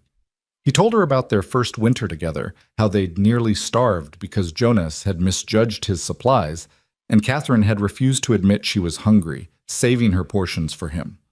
About the morning she'd told him she was pregnant, and he'd been terrified and elated in equal measure. About Ella's birth, which had been difficult and dangerous and had left Catherine weak for weeks. She was getting stronger, Jonas said, his voice rough with old grief. Starting to feel like herself again. And then the fever came out of nowhere. One day she was fine, the next she was burning up. By the third day she couldn't even recognize me. She died calling for her mother who'd been dead 5 years. She never even got to say goodbye to Ella properly. Clara's hand found his in the darkness. I'm so sorry. Me too. Every damn day. He squeezed her hand gently. But Clara, here's what I learned from losing her. Regret is worse than fear. I regret not writing for the doctor sooner. I regret not having better medicine on hand. I regret every moment I wasted being scared instead of acting.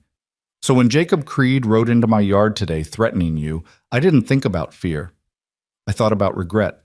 And I knew I'd regret it for the rest of my life if I didn't stand up. Even if it costs you everything? Even then, because Catherine taught me that the cost of doing nothing is always higher than the cost of trying. They sat together in the darkness, hands linked, while outside the wind began to rise again. It wasn't the howling fury of that first storm, but it was enough to rattle the shutters, to remind them that winter wasn't finished with Wyoming yet.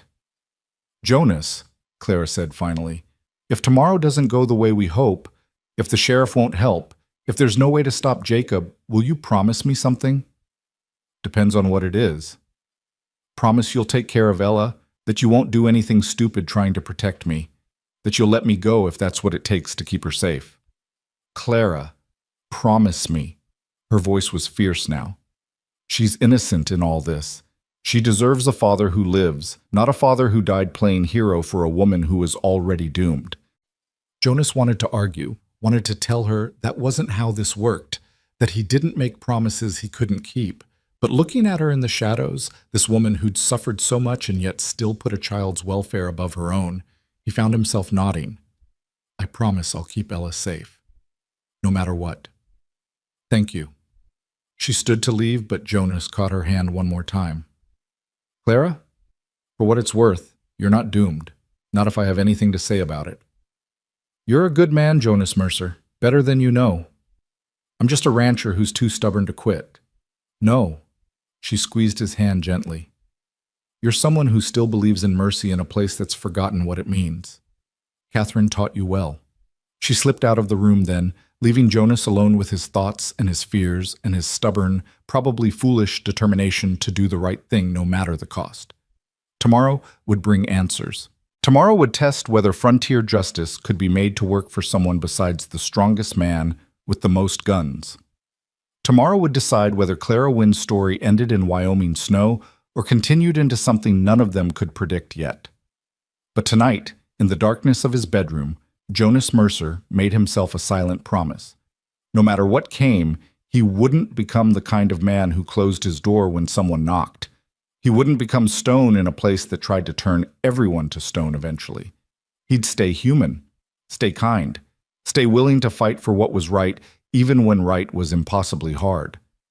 Catherine would have expected nothing less, and somehow, impossibly, that was enough to let him sleep. Dawn came cold and gray, the kind of morning that felt more like threat than promise. Jonas was up early, checking the horses, loading his rifle just in case, while Clara packed supplies for the journey to Redemption. Ella seemed to sense the tension, fussing more than usual until Clara sang to her in a voice that shook only slightly. They were nearly ready to leave when Samuel Pritchett rode up again, but this time he wasn't alone. Behind him came 4 more riders, ranchers Jonas knew by name if not by friendship. Hard men who'd carved lives out of impossible land, who understood that sometimes the only law was what neighbors decided to enforce together. "Heard you had visitors yesterday," Samuel said without preamble. "Jacob Creed and his boys. Word travels fast." "Word travels when it needs to. These men," Samuel gestured to the others, "they wanted to make sure you knew you weren't facing this alone." Jonas felt something tight in his chest loosen slightly. "I appreciate that, Samuel, but this isn't your fight." "The hell it isn't." This came from Martin Walsh, a cattle rancher from 10 miles north. "Jacob Creed's been throwing his weight around for years, thinking his money and his hired guns make him king. Someone needs to remind him that Wyoming territory doesn't have kings." "We stand with you," another man said, Pete Thornton, sheep farmer and proud of it. "Whatever comes." Clara had emerged from the house, and she stood on the porch now with Ella in her arms, staring at these rough, weathered men who'd ridden through the cold to help a woman they didn't even know. "Why?" she asked, her voice barely carrying. "You don't know me. You don't owe me anything." "No, ma'am," Samuel said. "But we knew Jonas's father, knew his wife, know him. And if Jonas says you deserve protection, that's good enough for us. Besides," his weathered face creased into something that might have been a smile, "Frontier's got no use for men like Jacob Creed. Never has." Jonas looked at these men. Neighbors he'd kept at arm's length since Catherine's death, people he'd pushed away in his grief, and felt ashamed. He'd forgotten what community meant out here, how people survived impossible conditions by standing together when it mattered most. "Thank you," he said simply. "All of you." "Don't thank us yet," Martin said. "We're riding to Redemption with you. Going to have a word with Sheriff Morrison ourselves. Make sure he understands this isn't just about one rancher and one woman. This is about whether we're going to let outsiders come in and terrorize our territory." "Morrison's a reasonable man," Pete added, "but he's also cautious. Having half a dozen respected ranchers backing your story might make him less cautious." They set out shortly after, a small convoy of riders with Jonas and Clara in the wagon and Ella bundled against the cold. As they rode, Jonas felt the weight of what these men were risking settle on his shoulders. They all had families, ranches, livelihoods that could be threatened if Jacob Creed decided to expand his revenge beyond just Clara. But they'd come anyway. They'd stood up anyway. Maybe, Jonas thought, there was still hope for this hard country after all. Redemption seemed busier than usual when they arrived, people moving through the streets with the purposeful energy of a town that knew something was about to happen. News of yesterday's confrontation had clearly spread, and Jonas could feel eyes tracking their group as they made their way to the sheriff's office. Sheriff Morrison was in his 50s, a former cavalry officer who'd settled in Redemption after retiring from military service. He was fair-minded but practical, the kind of lawman who understood that frontier justice was more about keeping the peace than enforcing every letter of the law. He looked up from his desk as the group filed into his small office, his expression unreadable. "Jonas Mercer," he said calmly, "I had a feeling you'd be coming by. And you brought friends." "We need to talk, Sheriff, about Clara Wynn and Jacob Creed." Morrison gestured to the chairs. "I figured. Jacob was here yesterday afternoon, making accusations. Said you're harboring a fugitive who killed his brother." "She's not a fugitive. She's a woman who defended herself against a violent man and then ran because she knew no one would believe her." "That's what she says." "Jacob's got a different story." Clara stepped forward then, her chin raised despite the way her hands trembled. "Sheriff Morrison, I'll tell you exactly what happened, everything, and then you can decide who's telling the truth." For the next hour, she laid out her story with painful detail. The other ranchers sat quietly, listening, while Jonas watched Morrison's face for any sign of judgment or dismissal. But the sheriff just took notes, asked clarifying questions, and treated Clara with the kind of professional respect Jonas hadn't dared hope for. When she finished, Morrison sat back in his chair. "That's quite a tale, Miss Wynn." "It's the truth." "Maybe so. But truth and proof are different things in a court of law. You got any evidence to back up your claims about Thomas Creed?" "I have my sister's body. Or I did, before the fire." Convenient, that fire. Sheriff, Jonas started, but Morrison held up a hand. I'm not saying I don't believe her, Jonas. I'm saying Jacob Creed is going to make these exact arguments, and we need to be prepared to counter them. He looked at Clara. You got any witnesses? Anyone who saw your sister's injuries? Heard Thomas's threats? Clara shook her head slowly. Thomas was careful. He didn't hurt her where people could see, and Sarah was too ashamed to tell anyone what was happening. What about the night she died? Anyone else there besides you and Thomas? No, just the three of us. Morrison sighed. Then it's your word against a dead man's reputation. That's a hard case to make. So what are you saying? Jonas demanded. That she should just let Jacob take her back to Bitter Creek to hang? I'm saying the law requires evidence, and right now we don't have much of it. We have her testimony, Samuel interjected. We have the fact that she came here peacefully, worked honestly, caused no trouble. We have Jonas's word that she's been nothing but helpful and good with his daughter. All of which speaks to her character now, Morrison agreed, but doesn't prove what happened in Bitter Creek. The room fell silent, hope draining away like water through cupped hands.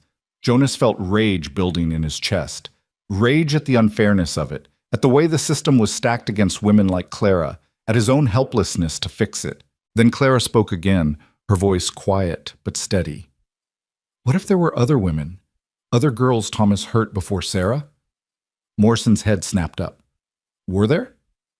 I don't know for certain, but Sarah mentioned once that she'd heard rumors, that Thomas had been engaged before years ago, and the girl had broken it off suddenly, disappeared from town without explanation. Sarah wondered if maybe Thomas had always been this way. You have a name? Elizabeth something. I never heard her last name. Morrison stood, moving to a filing cabinet in the corner. Elizabeth Brennan? She would have been from Bitter Creek maybe 6, 7 years ago? I don't know, maybe. The sheriff pulled out a file, flipping through papers. Elizabeth Brennan filed a complaint against Thomas Creed 7 years ago, claimed he'd assaulted her, threatened her, but she withdrew the complaint 2 weeks later and left town. He looked up. This could be something. If we could find her, get her to testify. That's a big if, Martin said. 7 years is a long time. She could be anywhere, could be dead. Or she could be alive and willing to help, Jonas countered. Sheriff, if we could find her, would her testimony be enough? Combined with Miss Wynn's story? It might be. At least enough to prevent Jacob from taking matters into his own hands. At least enough to force a real investigation instead of frontier justice. Then we find her, Jonas said with finality. Whatever it takes. Morrison nodded slowly. I'll send telegrams to nearby towns, see if anyone's heard of her. You men, he looked at the assembled ranchers. You keep watch on Jonas's ranch. If Jacob comes back before we have answers, you make sure he knows he's outnumbered. What about me? Clara asked. What am I supposed to do? You stay alive, Morrison said bluntly. You stay put, stay safe, and you pray we find Elizabeth Brennan before Jacob Creed loses patience. They left the sheriff's office with more hope than they'd arrived with, but Jonas knew it was fragile hope, the kind that could shatter with one wrong move. As they prepared for the ride back to the ranch, Reverend Thomas approached them in the street. Jonas, Miss Wynn, might I have a word? They stepped aside while the others loaded supplies into the wagon. The Reverend's kind eyes moved between them, seeing more than Jonas was comfortable with. I heard what's happening, the Reverend said quietly. The whole town has. And I want you to know that regardless of what the law decides, you both have the church's support. Thank you, Reverend, Clara said softly. But I also want to give you both some counsel, if you'll accept it. He paused, choosing his words carefully. You're playing a dangerous game, not just with Jacob Creed, but with your own hearts. I see the way you look at each other. I see the bond forming. And I worry that you're building something on a foundation of crisis that might not survive peace. Jonas felt his jaw tighten. Reverend, with all due respect, let me finish, please. I'm not judging you. Lord knows Catherine's death left a hole in your life that grief can't fill forever. And Miss Wynn, you've suffered losses I can't imagine. It's natural to reach for comfort, for connection, for someone who understands. But make sure that what you're feeling is real, and not just the intensity of shared danger. Make sure you're choosing each other for the right reasons. He was right, Jonas realized with uncomfortable clarity. Everything between him and Clara had happened in the pressure cooker of crisis. The storm, the work, the threat of violence. They'd been pushed together by circumstance and necessity. Was what he felt for her real, or was it just loneliness and fear dressed up as something deeper? "I appreciate your concern, Reverend," Clara said, her voice measured. "But whatever Jonas and I are or aren't to each other, that's between us. Right now, I'm just trying to stay alive long enough to find out." Thomas nodded, accepting the gentle rebuke. "Fair enough. But remember, both of you, that surviving isn't the same as living. And when this is over, you'll have to decide which one you want." He walked away, leaving them standing in the cold street with his words echoing between them. "Is he right?" Clara asked quietly. Are we just holding on to each other because we're scared?" Jonas thought about it, really thought about it. About the first night when he'd carried her inside against all his better judgment. About watching her work, listening to her sing to Ella, seeing her fierce pride and stubborn determination. About the way his house felt less empty with her in it, the way Ella smiled when Clara entered a room, the way he'd started planning futures that included someone besides just him and his daughter. "I don't know," he admitted. "Maybe, partly. But Clara, I don't think fear is the only thing here. I think there's something real underneath it. Something worth protecting. Even if it costs everything? Even then." She looked at him for a long moment, something shifting in her dark eyes. Then she reached out and squeezed his hand briefly. A promise, or maybe just an acknowledgement of possibility. "Let's get home," she said, "before Jacob decides to come calling again." They rode back to the ranch with their escort of ranchers, the winter afternoon turning the snow golden, the mountains distant and eternal on the horizon. And Jonas thought about Reverend Thomas's words, about the difference between surviving and living, about whether what he was feeling was real or just the desperate grasping of someone who'd been alone too long. But watching Clara cuddle Ella against her chest, hearing her soft singing carrying on the wind, seeing the way she'd stood up to a sheriff and a town's worth of judgment without flinching, he knew in his bones that this was real. Whether they survived long enough to act on it was the only question left. The answer came 3 days later, not from Sheriff Morrison's telegrams, but from an unexpected source that changed everything. Jonas was in the barn repairing tack when he heard the commotion, horses approaching fast, too fast for friendly visitors. He grabbed his rifle and ran outside to find Samuel Pritchett and 2 of the other ranchers riding hard toward the house, their horses lathered despite the cold. "Jonas!" Samuel shouted before he'd even dismounted. "Get Clara! Now! Jacob's coming, and he's brought an army!" Clara appeared in the doorway, Ella on her hip, her face pale. "How many?" 12, maybe 15 men, armed to the teeth. They're maybe 2 hours behind us." Samuel was breathing hard, whether from exertion or fear Jonas couldn't tell. "We rode ahead to warn you. The others are gathering everyone they can, but Jonas, there's too many of them. Even with help, we're outnumbered." Jonas's mind raced through options, discarding each as quickly as it formed. They couldn't fight 15 armed men. They couldn't run. Clara and Ella would never make it through the snow fast enough. They couldn't hide. Jacob would burn the ranch to the ground, looking for them. "There's a root cellar," Jonas said suddenly. "Under the house. Catherine used to store preserves down there. It's got a hidden entrance through the kitchen floor. Clara, you and Ella get down there now. Take supplies, blankets, whatever you need.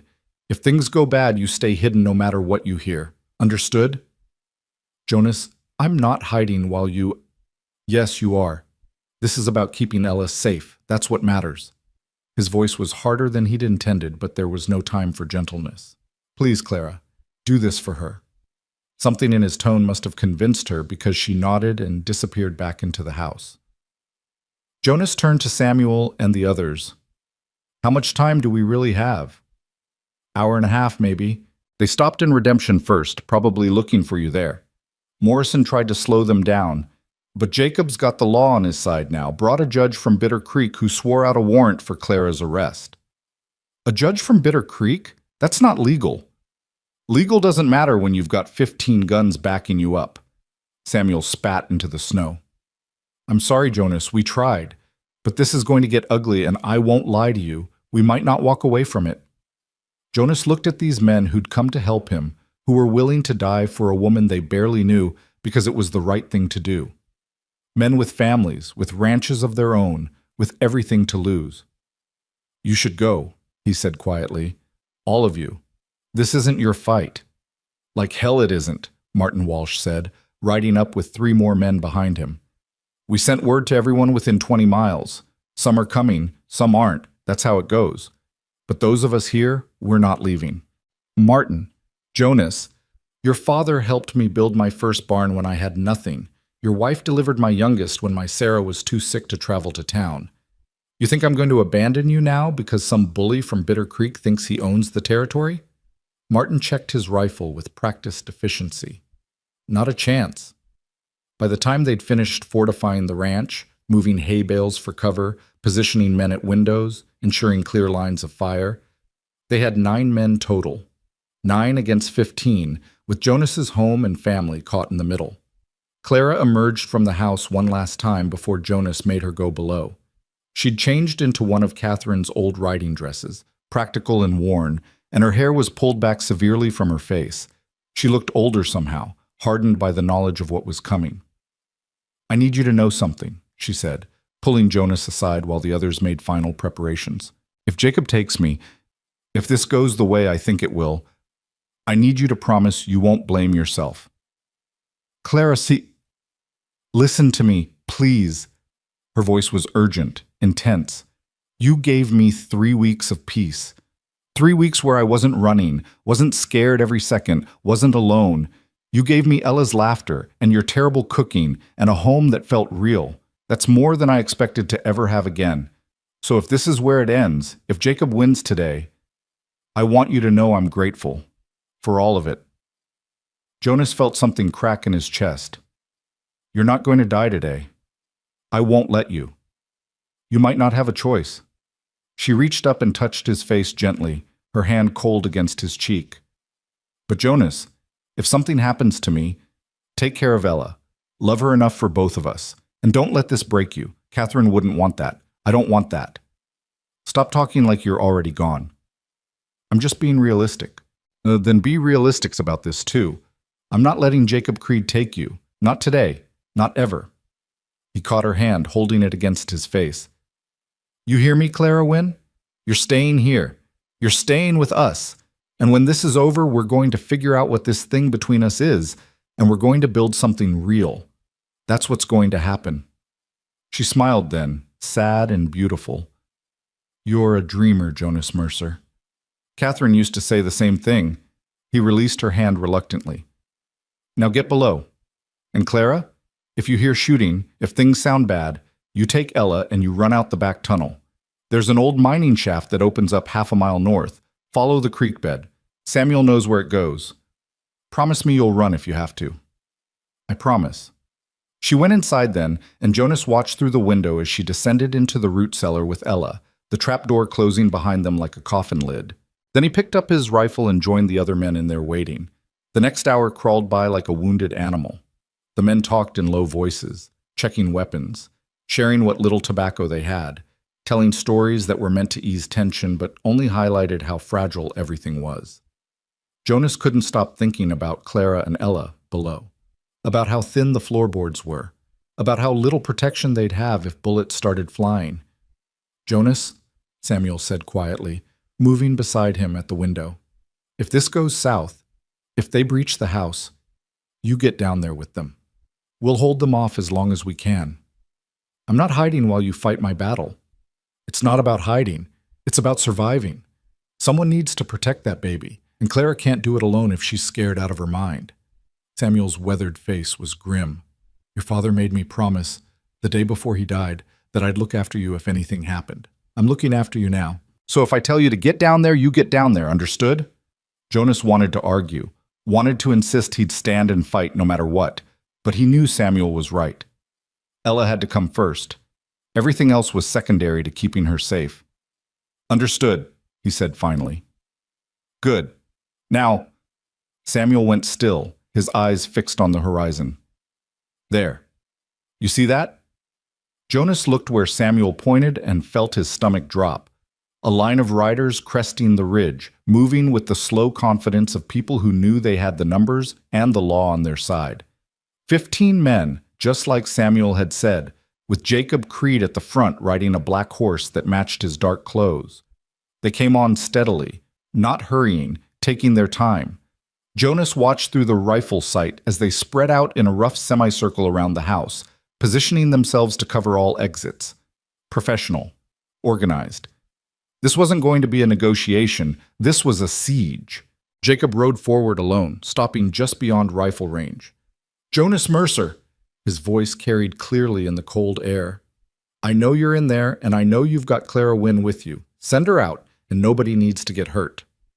Jonas moved to the door but didn't open it, shouting through the heavy wood. "She's under my protection, Creed. You want her, you go through proper legal channels." "I've got proper legal channels right here." Jacob held up a piece of paper. "Warrant signed by Judge Harrison of Bitter Creek, authorizing me to retrieve a fugitive from justice. That's as legal as it gets." "Harrison's got no jurisdiction in Wyoming territory. He's got jurisdiction wherever I say he does." Jacob's voice turned colder. "You're outgunned and outmanned, Mercer. You've got maybe 8, 9 men in there. I've got 15. Math's not in your favor." "Maybe not, but we've got the high ground and good cover. You come at us, you'll lose men. Maybe a lot of men. That worth it to you?" "Worth it? Hell yes, it's worth it. That woman killed my brother. She's going to answer for it." "She defended herself against a man who murdered her sister," Jonas shouted back. "Your brother was a monster, Creed. Everyone in Bitter Creek knows it. They're just too scared to say it." The silence that followed was dangerous. Jonas could see Jacob's shoulders tense, could feel the rage radiating across the distance between them. "You've got 1 hour," Jacob finally said. 1 hour to send her out. After that, we come in and take her. And anyone standing in our way dies. That includes you, Mercer. That includes every man who rode here thinking he could play hero. 1 hour. That's all the mercy you get."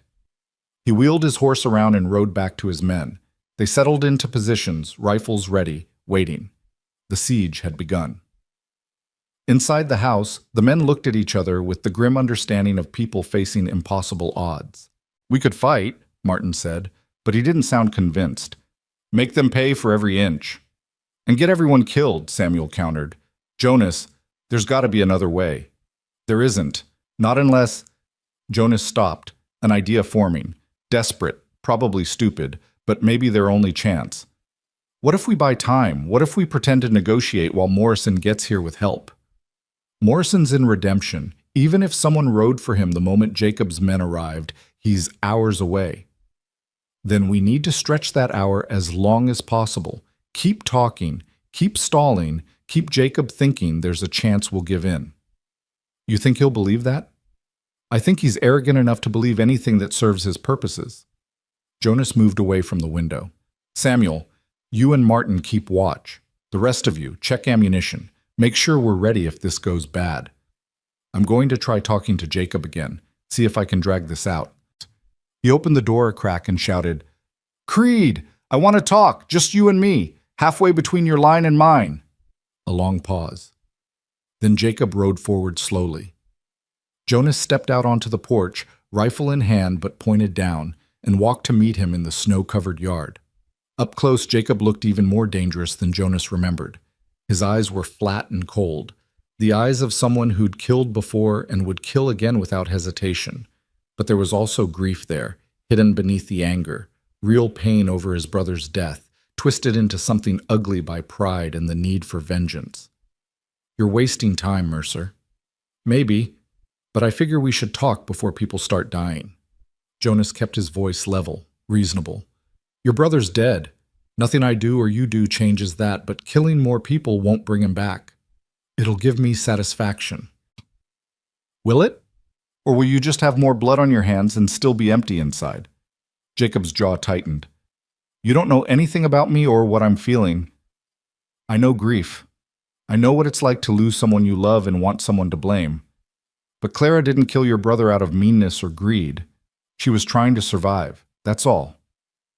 She pushed him down the stairs. That's murder. It's self-defense. Thomas killed her sister. He would have killed Clara too if she hadn't fought back. That's her version. I've got a different one. From who? Thomas is dead. Sarah's dead. Clara's the only witness left, and you're determined not to believe her because it's easier to make her a villain than admit your brother was a monster. Jacob's hand drifted toward his gun. Careful, Mercer. You're talking about my blood. I'm talking about the truth. And somewhere under all that anger, you know I'm right. You know what Thomas was capable of. Jonas took a risk, reading the flicker of doubt in Jacob's eyes. You knew even before this happened, didn't you? You knew he had a temper, knew he'd hurt women before. But you looked the other way because he was family. Shut your mouth. Elizabeth Brennan, that name mean anything to you? Jacob went very still. Where'd you hear that name? Sheriff Morrison's been digging. Turns out your brother had a pattern. Elizabeth wasn't the first girl he hurt, and Sarah wasn't the last. How many others, Jacob? How many women did you ignore because it was easier than facing what your brother really was? I said shut up! Jacob's voice was shaking now, whether with rage or something else Jonas couldn't tell. You want justice? Then help us find it. Real justice, not the revenge kind. Help us find Elizabeth, get her testimony, show everyone what really happened. Let the truth come out. The truth is Clara Wynne killed my brother and burned his house down. That's the only truth I need. Then you're no better than he was. Just another bully who thinks power makes you right. Jacob's hand went for his gun, but Jonas was faster, bringing up his rifle. They stood there frozen, weapons trained on each other, while behind them both sides tensed for violence. This how you want it to end? Jonas asked quietly. Both of us dead in the snow while our people watch? Better than letting a killer walk free. She's not a killer, she's a survivor. And if you were half the man you think you are, you'd recognize the difference. They held position for another heartbeat, another breath. Then Jacob slowly lowered his gun, and Jonas did the same. You've got 45 minutes, Jacob said. Then we're coming in. He rode back to his men, and Jonas returned to the house, his legs shaking with adrenaline. The men inside looked at him with questions in their eyes. Did it work? Samuel asked. Did you buy us time? Some. Not enough.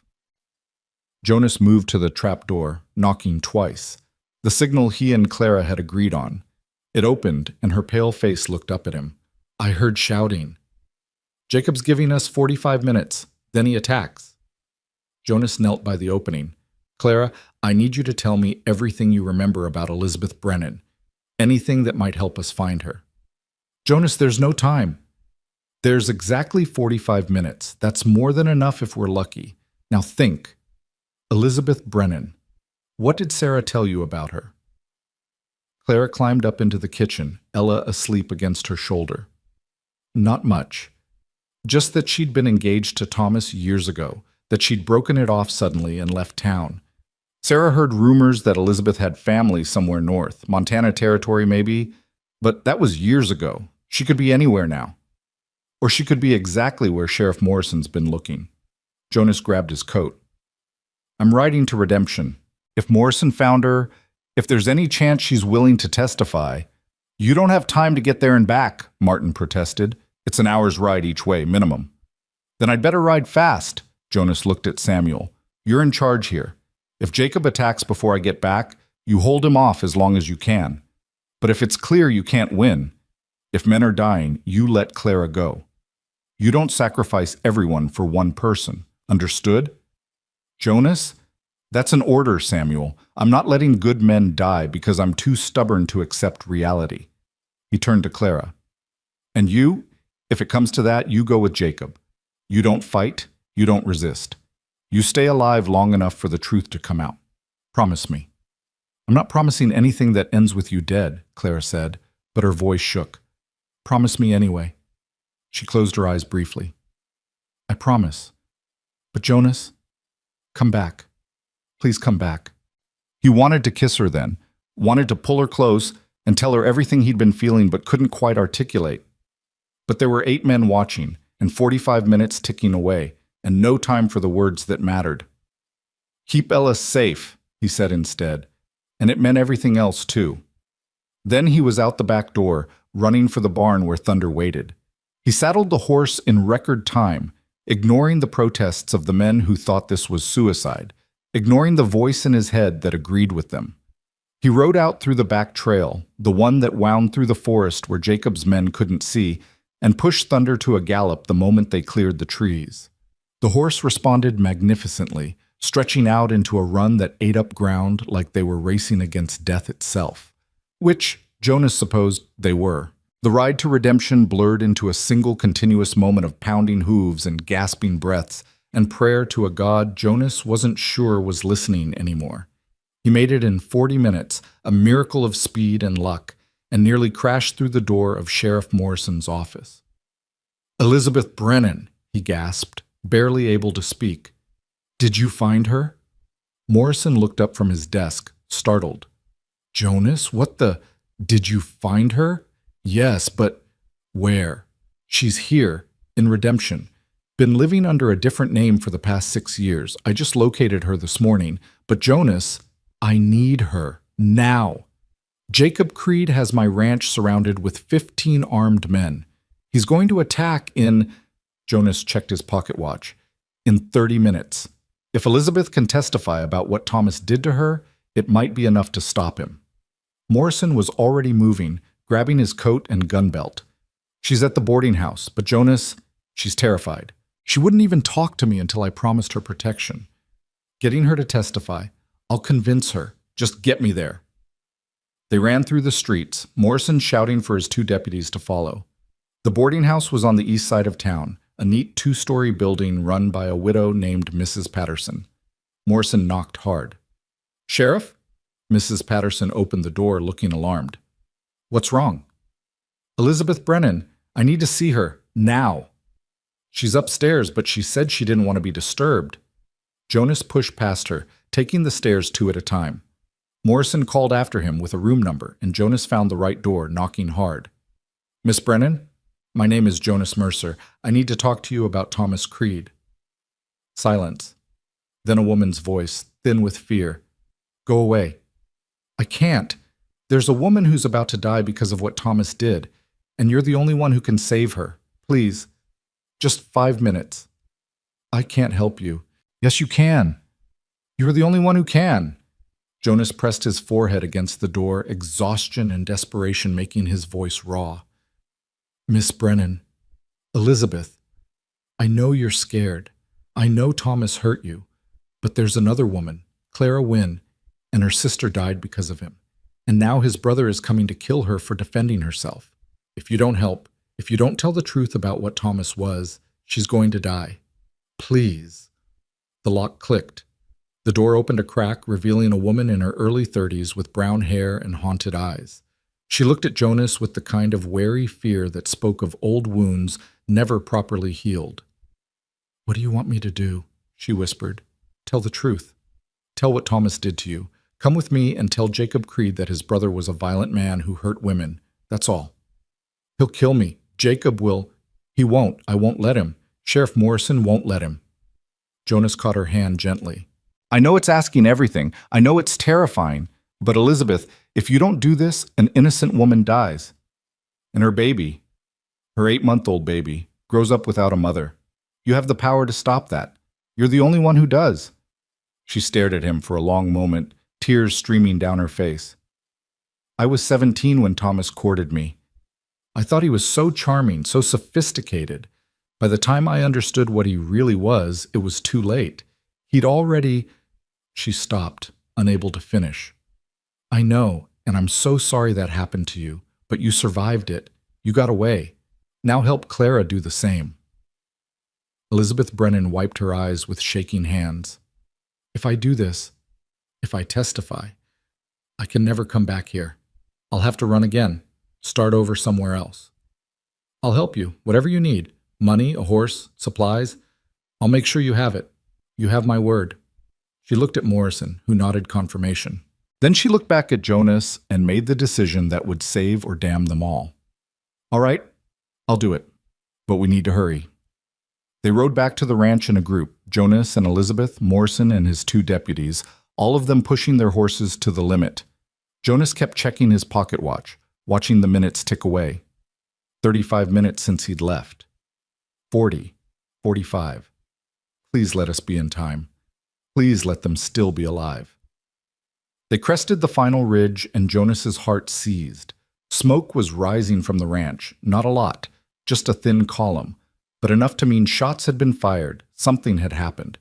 He spurred Thunder to one final burst of speed, racing down the slope with Elizabeth and the others behind him. The scene that met them was chaos barely contained. Jacob's men had moved closer to the house, and there were burn marks on the porch where someone had thrown a torch. But the house still stood, and Jonas could see movement in the windows. Samuel and the others, still fighting, still holding. Jacob saw them coming and turned his horse, confusion flickering across his face when he saw the size of Jonas's reinforcements. Morrison rode forward, his star glinting in the afternoon sun. "Jacob Creed, I'm ordering you to stand down. Now." "On what authority? You've got no jurisdiction here." "I've got the authority of Wyoming Territory law, which supersedes any warrant from Bitter Creek, and I've got new evidence in the case of Thomas Creed's death." Morrison gestured to Elizabeth. "Evidence you're going to want to hear." Jacob's eyes narrowed when he saw the woman beside Jonas. "Who's that?" "Someone who knew your brother very well." Jonas helped Elizabeth down from her horse. She was shaking so hard she could barely stand, but she faced Jacob with a courage Jonas had to admire. "Tell him, Elizabeth. Tell him what Thomas Creed was really like." "My name is Elizabeth Brennan," she said, her voice barely audible. 7 years ago, I was engaged to Thomas Creed, and he nearly killed me." The words fell into silence like stones into deep water. Jacob's face went through a series of expressions: disbelief, anger, confusion, before settling into something harder to read. "That's a lie. Thomas never—" "He broke my arm in 2 places," Elizabeth continued, her voice growing stronger. "He fractured my ribs. He told me if I ever told anyone, he'd burn down my family's house with them inside. So I ran. I changed my name. I've spent 7 years looking over my shoulder, terrified he'd find me." She looked directly at Jacob. "Your brother was a monster. And I'm sorry he's dead, but I'm not sorry Clara Wynne survived him. She deserves to live. She deserves justice." Jacob sat frozen on his horse, and Jonas could see the moment it all crashed down on him. The denial, the anger, the grief twisted into something that finally had to face truth. "You're lying," Jacob said, but there was no conviction in it. "I have medical records," Elizabeth said. "Dr. Hendricks in Bitter Creek treated me. He'll confirm everything, and I'm willing to swear to all of it in any court you want." Morrison moved his horse closer to Jacob. "It's over, Creed. The warrant's invalid, and you know it. If you pursue this, if you hurt anyone here, you're the one breaking the law. And I will arrest you." For a long moment, everything hung in balance. Jacob's men looked uncertain, hands on weapons but eyes on their leader, waiting for a signal that would determine whether this ended in peace or bloodshed. Then Jacob's shoulders sagged. Not defeat, exactly, but the exhaustion of someone who'd finally run out of fight. "My brother," he said quietly. "My brother really did all that?" "Yes," Elizabeth said simply. "And Clara Wynne was defending herself, just like I wish I'd been brave enough to do." Jacob looked at the house, at the ranch, at all the men positioned to kill each other over a truth he'd refused to see. "I didn't know. I swear to God I didn't know." "Maybe you didn't want to know," Jonas said, not unkindly. "Maybe it was easier to believe Clara was a killer than admit your brother was. But now you know. So what are you going to do about it?" The silence stretched so long Jonas thought it might break into violence after all. Then Jacob wheeled his horse around, calling to his men. "We're leaving. It's done." "Jacob," one of them protested, but Jacob cut him off. "I said it's done. My brother he was not the man I thought he was, and I won't kill innocent people over a lie." He looked back at Jonas one last time. "Tell Clara Wynne she's free. Tell her I'm sorry for what my brother did to her sister. It won't bring anyone back, but it's the truth." He rode away then, his men following, leaving Jonas and the others standing in the snow, watching them disappear over the ridge. It was over. Just like that. After all the fear, all the preparation, all the certainty that this would end in blood, it was just over.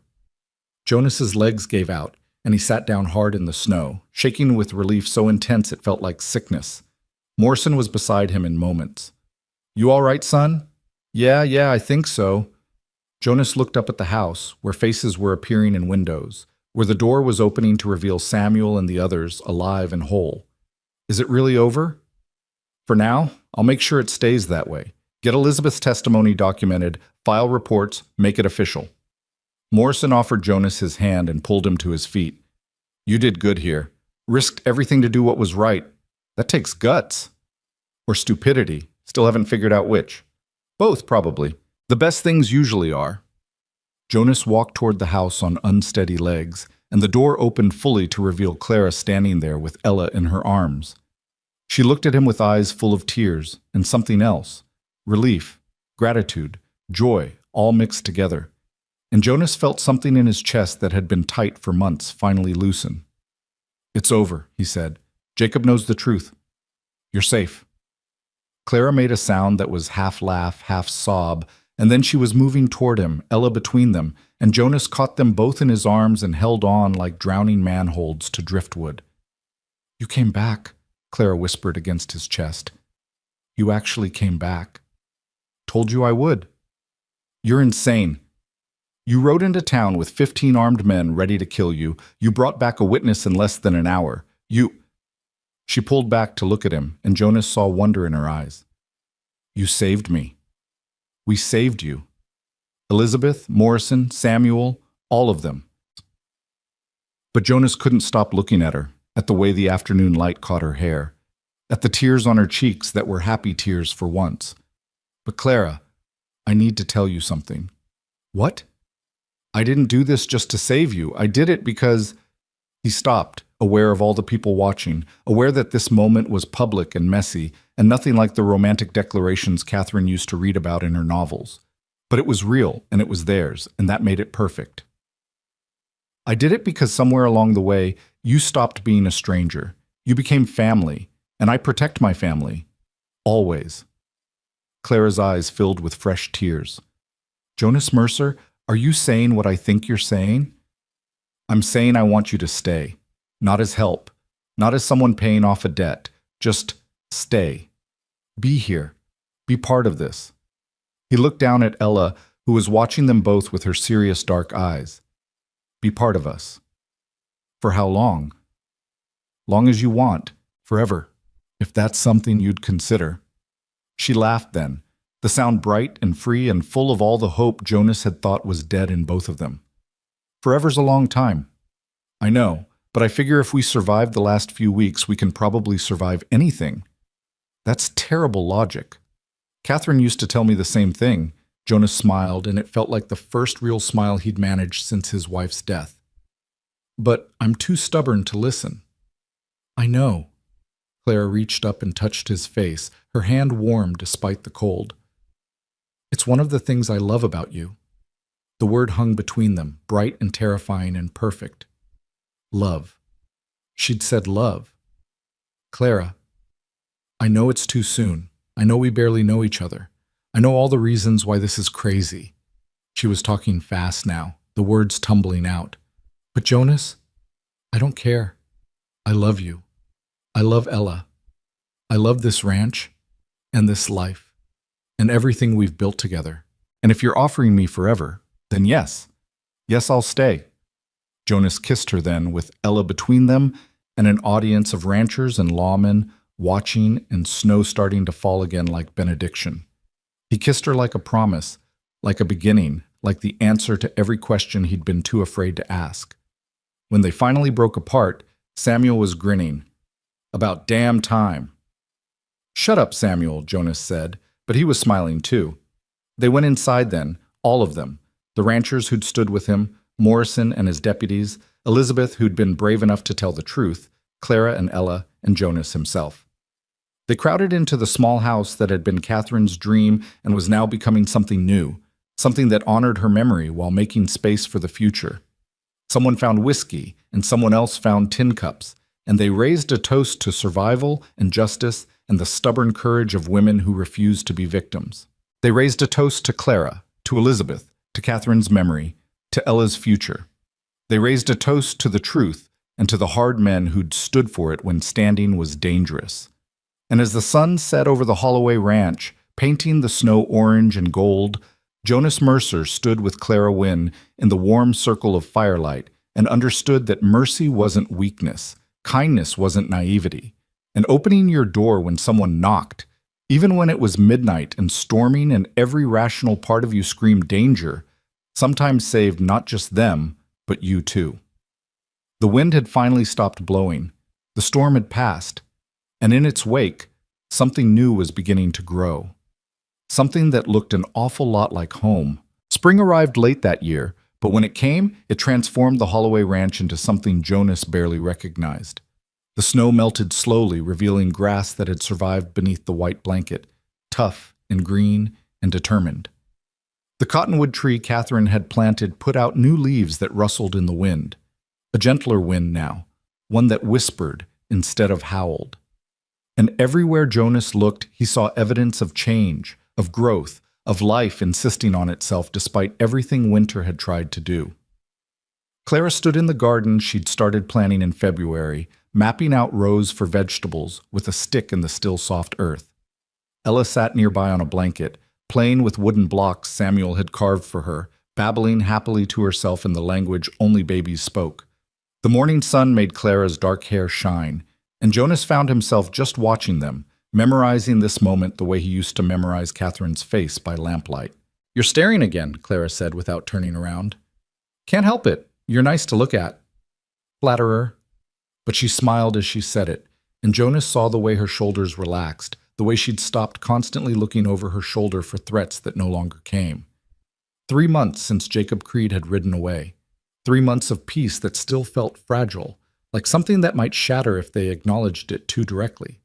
Jonas crossed the yard to join her, settling on the blanket beside Ella. His daughter immediately crawled into his lap, sticky hands grabbing at his shirt, and he caught her easily, settling her weight against his chest. "She's getting so big," he said, more to himself than Clara. "She'll be walking soon. Then we'll really have our hands full." Clara knelt beside them, using her stick to draw patterns in the dirt. "I was thinking we could plant tomatoes here, and maybe some beans along this row." "Carrots for Ella. She'll need vegetables once she's eating solid food. You've got this all figured out." "Someone has to. You just plant everything randomly and hope it grew." She tapped his knee with her stick, teasing. "You're good at many things, Jonas Mercer, but planning isn't one of them."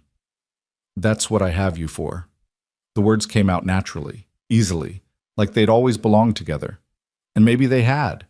Maybe from that first night when Clara had knocked and Jonas had answered, they'd been moving toward this moment, this garden, this spring, this family they were building from broken pieces. "Jonas," Clara said, her voice shifting to something more serious, "I got a letter yesterday. From Elizabeth." Jonas straightened, paying attention. Elizabeth Brennan had left Redemption the day after testifying, heading north with the money Jonas had given her and a promise that she'd write when she was settled somewhere safe. They'd heard nothing until now. "What did she say?" "She's in Montana, a town called Helena. She got work as a seamstress, and she's—" Clara paused, emotion catching in her voice. "She's happy, Jonas. She wrote that she sleeps through the night now without nightmares, that she's not afraid anymore. And she thanked us. Thanked you specifically for giving her the courage to tell the truth." "I didn't do anything. She's the one who was brave." "You gave her a reason to be brave. You showed her that standing up for what's right actually matters." Clara's eyes were bright with unshed tears. "You showed me that too." Jonas shifted Ella to one arm so he could take Clara's hand. "You were already brave. You walked through a blizzard rather than take charity. You worked until your hands bled. You stood up to Jacob Creed even when you thought you were going to die. Don't give me credit for courage you already had. But I wouldn't have used it without you, without this place." She squeezed his hand. "You gave me a home, Jonas. You gave me back my life. You did the same for me. This ranch was dying before you came. I was dying. And now—" He looked around at the garden, taking shape, at Ella playing contentedly, at the house with its repaired shutters and fresh paint. Now everything's growing again. They sat together in the morning sun while Ella played and the wind whispered through new leaves. After a while, Samuel Pritchett rode up, but his expression was friendlier than Jonas had seen in years.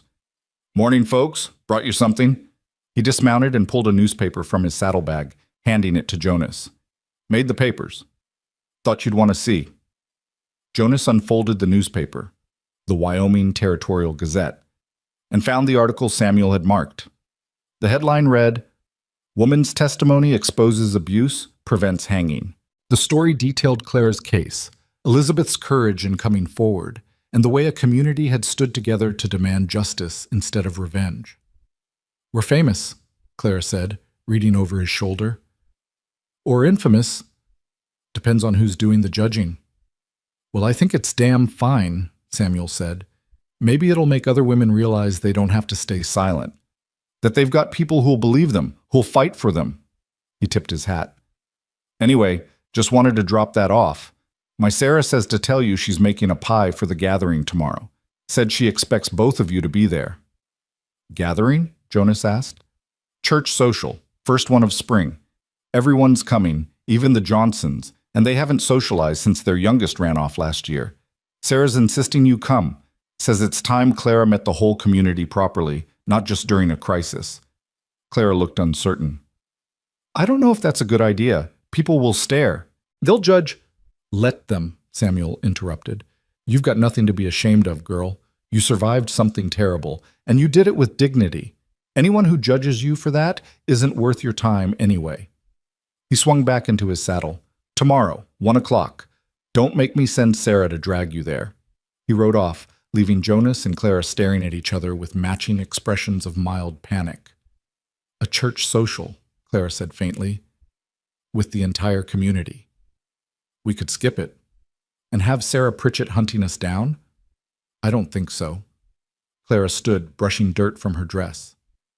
"Besides, he's right. We can't hide forever. If we're going to build a life here, we need to be part of the community, no matter how uncomfortable that is." "When did you get so wise?" "I've always been wise. You just weren't paying attention." The next afternoon found them dressed in their best clothes. Jonas in the suit he'd worn to his wedding and Catherine's funeral, Clara in a dress she'd remade from one of Catherine's prettier gowns. Ella wore a new outfit Clara had sewn herself, white with tiny blue flowers embroidered at the collar. They looked like a family. They felt like one too. The church was packed when they arrived, every pew filled with ranchers and their families, townspeople from Redemption, even Reverend Thomas standing at the front with a welcoming smile. Conversations died when Jonas, Clara, and Ella entered, dozens of eyes turning to track their progress.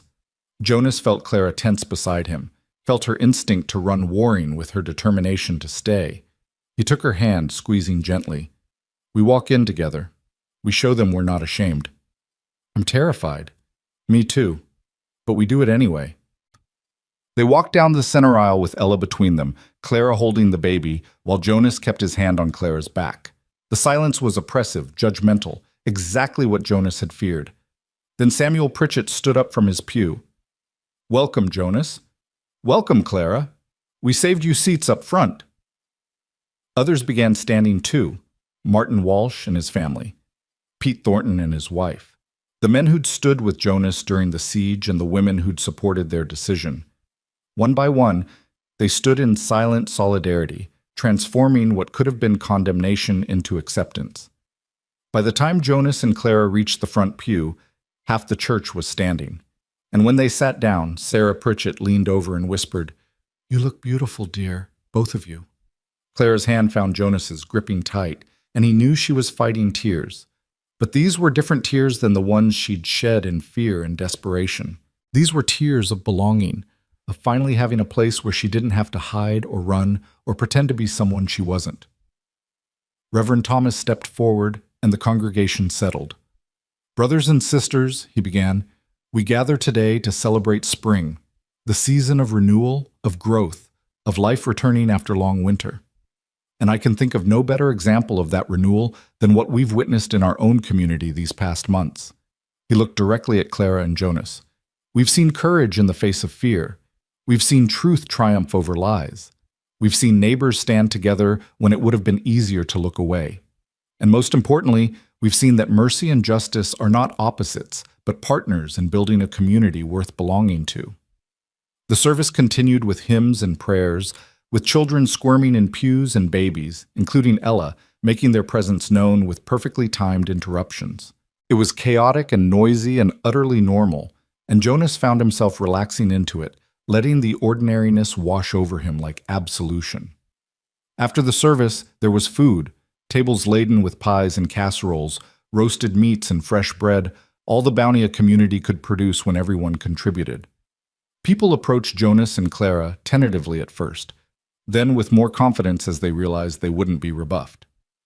"My daughter's been asking about you," Mrs. Henderson said to Clara, a toddler clinging to her skirts.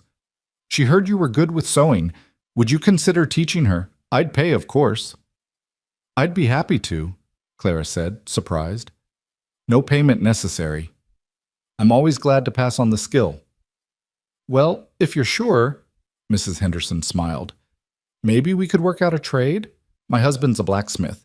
If you need any tools repaired, actually, we do need new hinges for the barn door."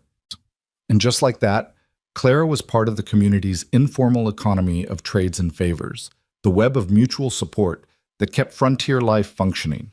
Jonas watched her negotiate and smile and gradually relax into conversation, and he felt something warm settle in his chest. Harold Chen approached with his wife and 2 young sons. "Jonas, Clara, good to see you both." "Clara, those pieces you made sold within days. I've got 3 customers asking for more if you're willing." "I am. Thank you, Harold."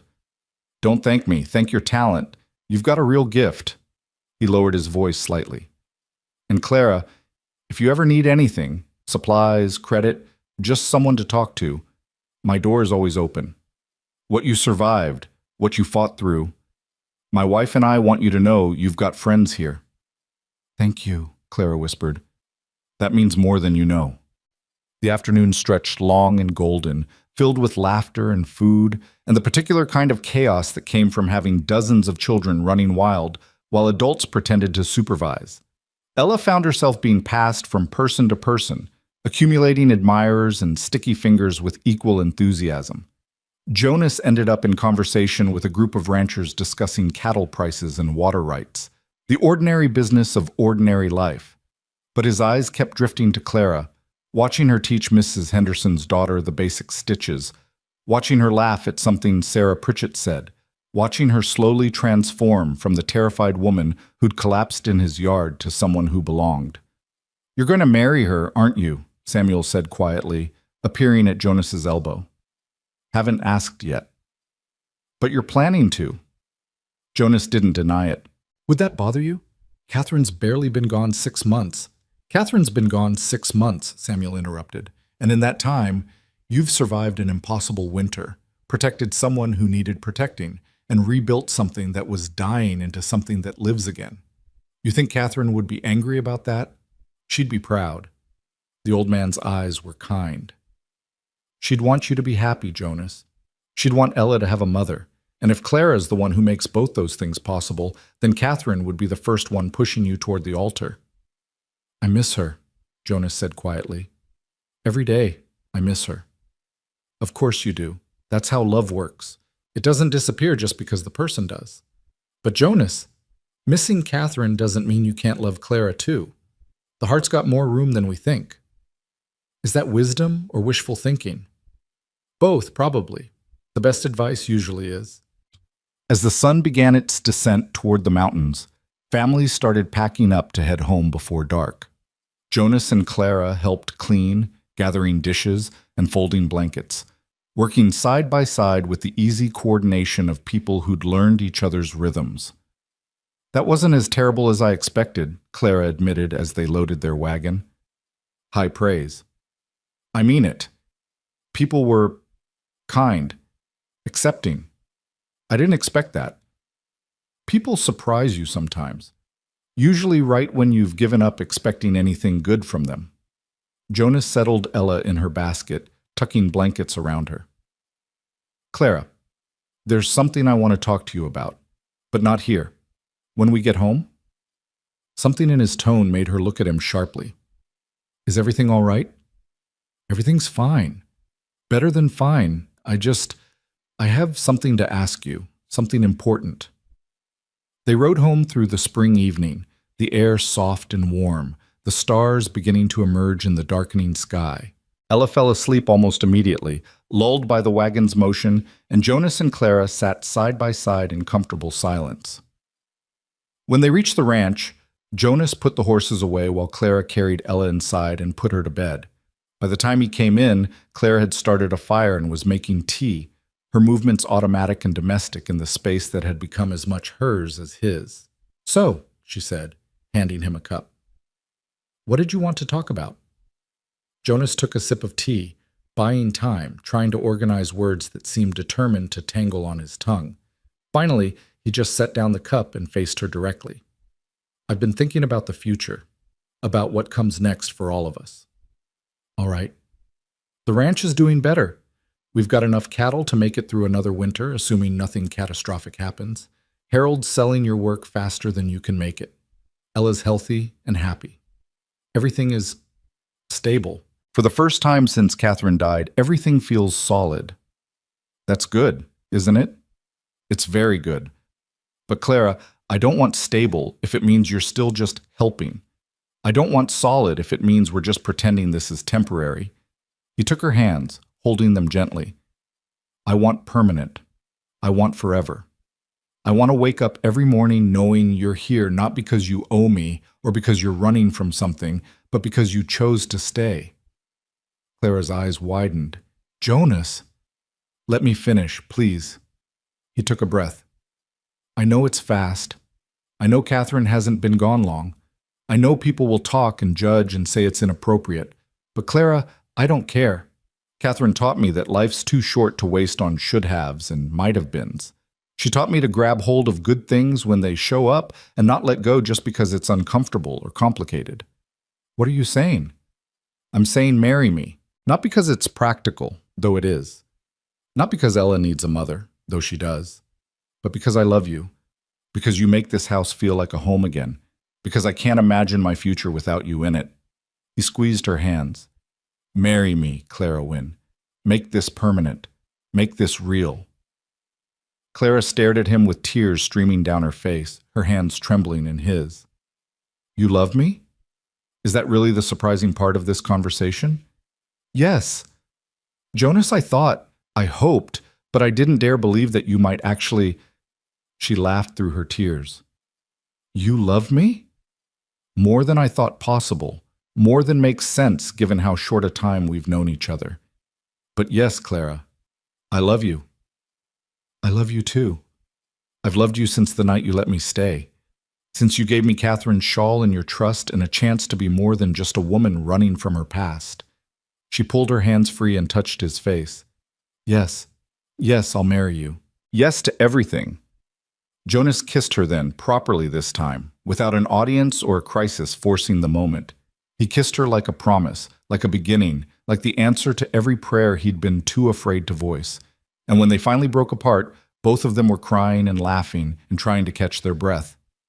"When?" Clara asked. "When should we—" "Soon. Tomorrow if Reverend Thomas will do it. Next week if he won't." Jonas grinned at her stunned expression. "What? You think I'm going to wait months and risk you changing your mind?" "I'm not going to change my mind." "Good. Then there's no reason to wait." They were married 3 weeks later in the same church where they'd attended the social with the entire community in attendance. Clara wore a dress she'd made herself from fabric Harold Chen had donated, cream-colored cotton with delicate embroidery at the collar and sleeves, simple and beautiful. Jonas wore his Sunday suit with a new shirt Sarah Pritchett had insisted on making. Ella attended too, passed between Sarah and Mrs. Henderson during the ceremony, gurgling happily at all the attention. And when Reverend Thomas pronounced them husband and wife, the church erupted in applause that sounded like homecoming. The reception afterward was held at the ranch, with neighbors contributing food and labor to transform the property into something festive. Someone had strung up lanterns. Someone else had brought a fiddle. And as the sun set and the dancing began, Jonas found himself watching Clara waltz with Samuel Pritchett, her face flushed and happy, and felt a gratitude so profound it was almost painful. "She's good for you," a voice said beside him. Jonas turned to find Sheriff Morrison standing there, a cup of punch in hand. "Sheriff, didn't expect to see you here." Wouldn't miss it. You and Clara, you're proof that sometimes the law gets it right. That justice can actually work when good people insist on it. Morrison raised his cup in a small toast. Here's to you both. May you have all the happiness you've earned. Thank you. For everything you did. For believing Clara when you had every reason not to. I believe the evidence. The evidence just happened to support a woman who deserves support. Morrison took a sip of punch. By the way, I got word from Bitter Creek last week. Jacob Creed sold his brother's property. He's heading east, leaving the territory entirely. Said he couldn't stay in a place that reminded him of Thomas. Is that good or bad? Good, I think. He's letting go, moving on. That's healthier than holding on to hate. Morrison glanced at Clara, still dancing. We all need to know when to let go of the past and grab hold of the future. Jacob's learning. You learned months ago. The sheriff walked away, leaving Jonas with thoughts that felt more like peace than he'd known in a long time. He watched the party for a while longer, watched Samuel teach Ella to clap along with the music, watched Martin and Pete argue good-naturedly about cattle breeding, watched the community that had rallied around them celebrate not just a wedding, but a victory. Then Clara was there, pulling him onto the makeshift dance floor. You can't hide at your own wedding, Mr. Mercer. I'm not hiding, Mrs. Mercer, I'm observing. Well, observe while dancing. She fitted herself against him as the fiddle launched into a slower song, and they swayed together under the lantern light. Happy? More than I thought possible. Me too. She rested her head against his chest. Jonas, can I tell you something? Always. That first night, when I knocked on your door, I didn't think I'd live through the storm. I'd given up. I was so cold and so tired and so convinced that nothing good was left in the world. And then you opened the door. Her voice caught. You opened the door and let me in, and you saved me in ways that have nothing to do with the storm. You saved me too. This ranch, this life, it was just existing before you came. You made it living again.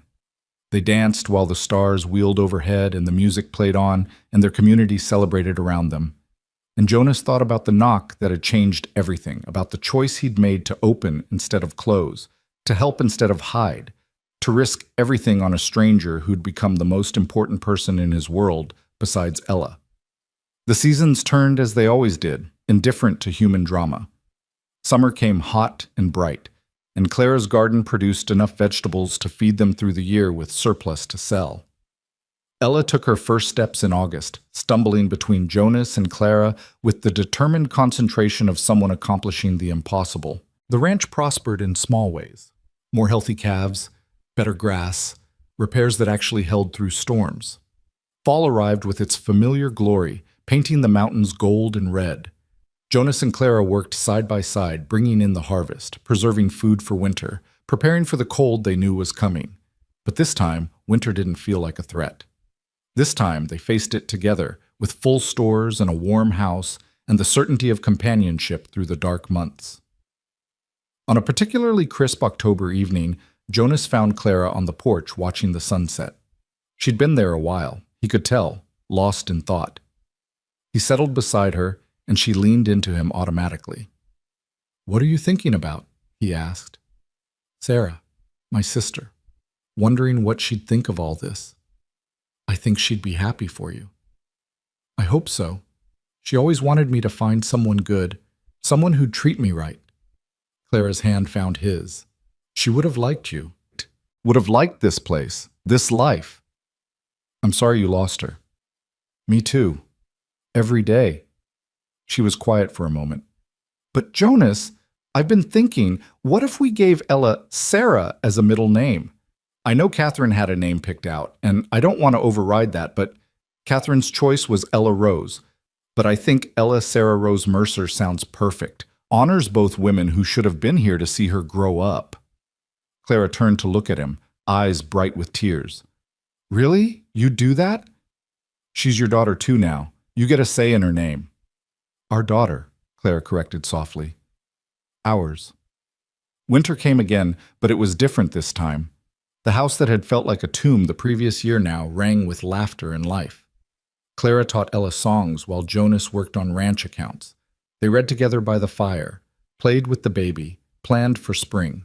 And when storms came and they always came, Jonas and Clara would stand at the window watching the wind rage, holding each other, remembering the night a knock had changed everything. "You know what I realized?" Clara said one evening during a particularly fierce blizzard. "What's that?" "The wind doesn't scare me anymore. It used to be all I could hear, this constant howling that felt like the world was angry, like nature itself was trying to kill me. But now," she gestured to the warm room, to Ella sleeping peacefully in her cradle, to Jonas beside her. "Now it's just wind, just weather. The howling is outside and we're in here, safe." "The wind stopped blowing," Jonas said, remembering the night she'd arrived. "No, the wind's still blowing. It'll always blow. That's Wyoming.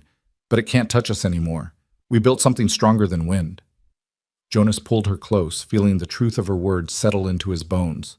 They had built something, not just a marriage or a family, but a shelter against all the storms life could throw at them. A home made of trust and courage and the kind of love that grew, not despite hardship, but because of it. Spring returned eventually, because spring always did, bringing new life to the land. Clara's garden grew larger, more ambitious. Ella learned to talk, calling Jonas Papa and Clara Mama with equal enthusiasm. The ranch expanded slowly, carefully, always within their means, but always growing. Other things grew too. Harold Chen opened a second store and asked Clara to supply it with her embroidery. Elizabeth Brennan wrote regularly from Montana, her letters full of her own slow healing and the new life she was building. Jacob Creed sent a single letter, forwarded through Sheriff Morrison, apologizing for his actions and enclosing money to help cover the damages from the siege. Jonas used it to buy new breeding stock, turning pain into prosperity. And 2 years after that first knock, on a spring morning that smelled like fresh grass and possibility, Clara told Jonas she was pregnant. They stood together in the garden, Ella playing at their feet, and Jonas felt the familiar mixture of terror and joy that came with new life. But this time the terror was smaller, manageable. This time he knew they could handle whatever came. "Are you scared?" Clara asked, watching his face. "Terrified." "You?" "Absolutely. But Jonas, I'm also happy. So happy I don't quite know what to do with it." He kissed her forehead, then knelt to scoop up Ella, who was trying to eat dirt with the determination of a scientist conducting experiments. "You hear that, little bird? You're going to be a big sister." Ella patted his face with muddy hands and said something that might have been sister or might have been cookie. With toddlers, you could never quite tell. "We're going to need a bigger house," Clara said, looking at the ranch with calculating eyes. "And more help. Maybe we could hire someone to assist with the cattle. Give you more time with the children?" "Children, plural? That's going to take some getting used to." "We've gotten used to stranger things." She was right, of course. They'd gotten used to grief transforming into joy, to fear becoming courage, to strangers becoming family. One more change, one more growth, was just part of the pattern they'd established. The baby arrived in early winter, a boy they named Thomas Jonathan Mercer. Thomas after Reverend Thomas, who'd married them, Jonathan after Jonas's father. He was healthy and loud and looked nothing like either of them. But Jonas loved him instantly with the same fierce protectiveness he felt for Ella and Clara. "2 children," Clara said one night, nursing Thomas while Ella slept in her new bed across the room. "2 children, a thriving ranch, and a husband who still looks at me like I'm something precious. How did I get so lucky?" "You knocked on a door during a blizzard." "Best decision I ever made." "Second best," Jonas corrected. "The best was saying yes when I asked you to marry me." "No, that was just inevitability. I was already yours by then, I just hadn't admitted it yet." They fell into comfortable silence, the kind that only came with years of partnership, while their children slept and the fire burned low. Outside, the wind whispered around the eaves, but inside all was warm and safe and exactly as it should be. On a summer day 5 years after Clara had first knocked on his door, Jonas stood on his porch watching his children play in the yard. Ella was 7 now, tall and serious like Catherine had been, with Jonas's stubbornness and Clara's gentle heart. Thomas was 3, all energy and chaos, determined to keep up with his sister no matter how impossible the task. Clara emerged from the house, wiping flour on her apron, and settled beside Jonas on the porch swing they'd built together the previous spring. She was pregnant again, just barely showing, though they hadn't told the children yet, and Jonas could see the way she cradled her belly unconsciously, protectively. "Remember when this place was falling apart?" Clara asked, surveying the ranch. "When you could barely keep up with the work and Ella cried all the time and everything felt impossible." "I try not to. Those weren't good days." "No, they weren't. But Jonas, look what came from them. Look what we built." She gestured to the expanded barn, the thriving garden, the new chicken coop Samuel had helped construct. "We took something broken and made it whole again. We made it better than whole. We made it home." As if to emphasize the point, a wagon came rattling up the drive. Jonas recognized it immediately. Harold Chen, making one of his regular visits to collect Clara's work and deliver supplies. But today he had passengers. A woman and 2 small children, all of them looking exhausted and frightened. Jonas and Clara exchanged a glance, understanding passing between them without words. They knew that look. They'd both worn it once. Harold climbed down from the wagon, his expression apologetic. "Jonas, Clara, I'm sorry to bring trouble, but this is Rebecca Wells and her children. They're running from a bad situation in Colorado. She needs a safe place to stay for a few days, and I thought—" "She can stay here," Clara said immediately, already moving down the porch steps. "We have room. She's welcome." Jonas followed his wife, watching her comfort the frightened woman, gather the children, begin the same process of refuge and healing that had saved her years before. And he understood then, with perfect clarity, what they'd built here. Not just a ranch, not just a family, but a place where mercy lived, where the wind couldn't blow cold enough to freeze out compassion, where doors opened instead of closed when someone knocked in desperation. This was Catherine's legacy, and Clara's gift and Jonas's promise, all woven together into something bigger than any of them individually. This was what happened when you chose kindness over caution, when you risked your own comfort to ease someone else's suffering, when you remembered that survival was just the beginning and living was the goal. That evening, after Rebecca and her children had been fed and settled in the small guest room they'd added 2 years ago, Jonas found Clara on the porch again, watching the sunset paint the mountains gold. "We're doing it again," she said without preamble. "Taking in someone who needs help, risking complications and gossip and all the problems that come with sheltering strangers." "I know. Are you okay with that?"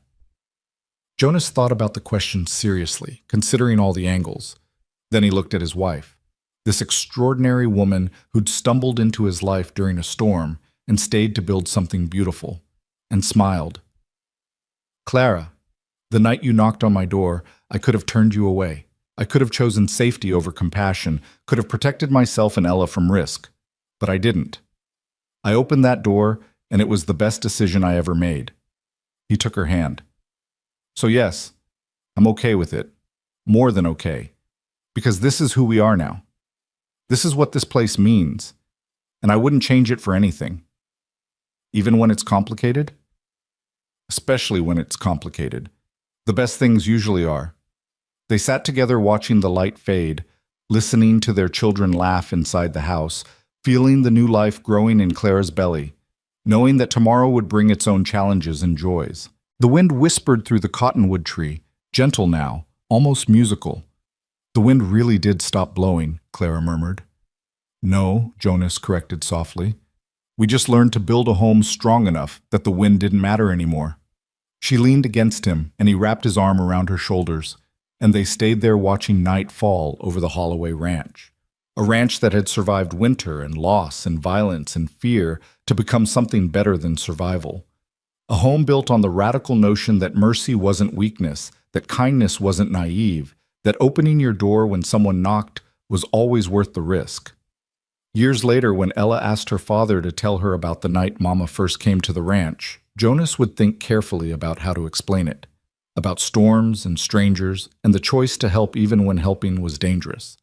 About how sometimes the people who save you are the ones you save first. About the way grief could transform into hope if you were brave enough to let it. But the heart of the story, the part he always emphasized, was simple. She knocked, and he opened. Everything else, the love, the family, the home, the life they'd built together, flowed from that single moment of choosing connection over isolation, risk over safety, hope over fear.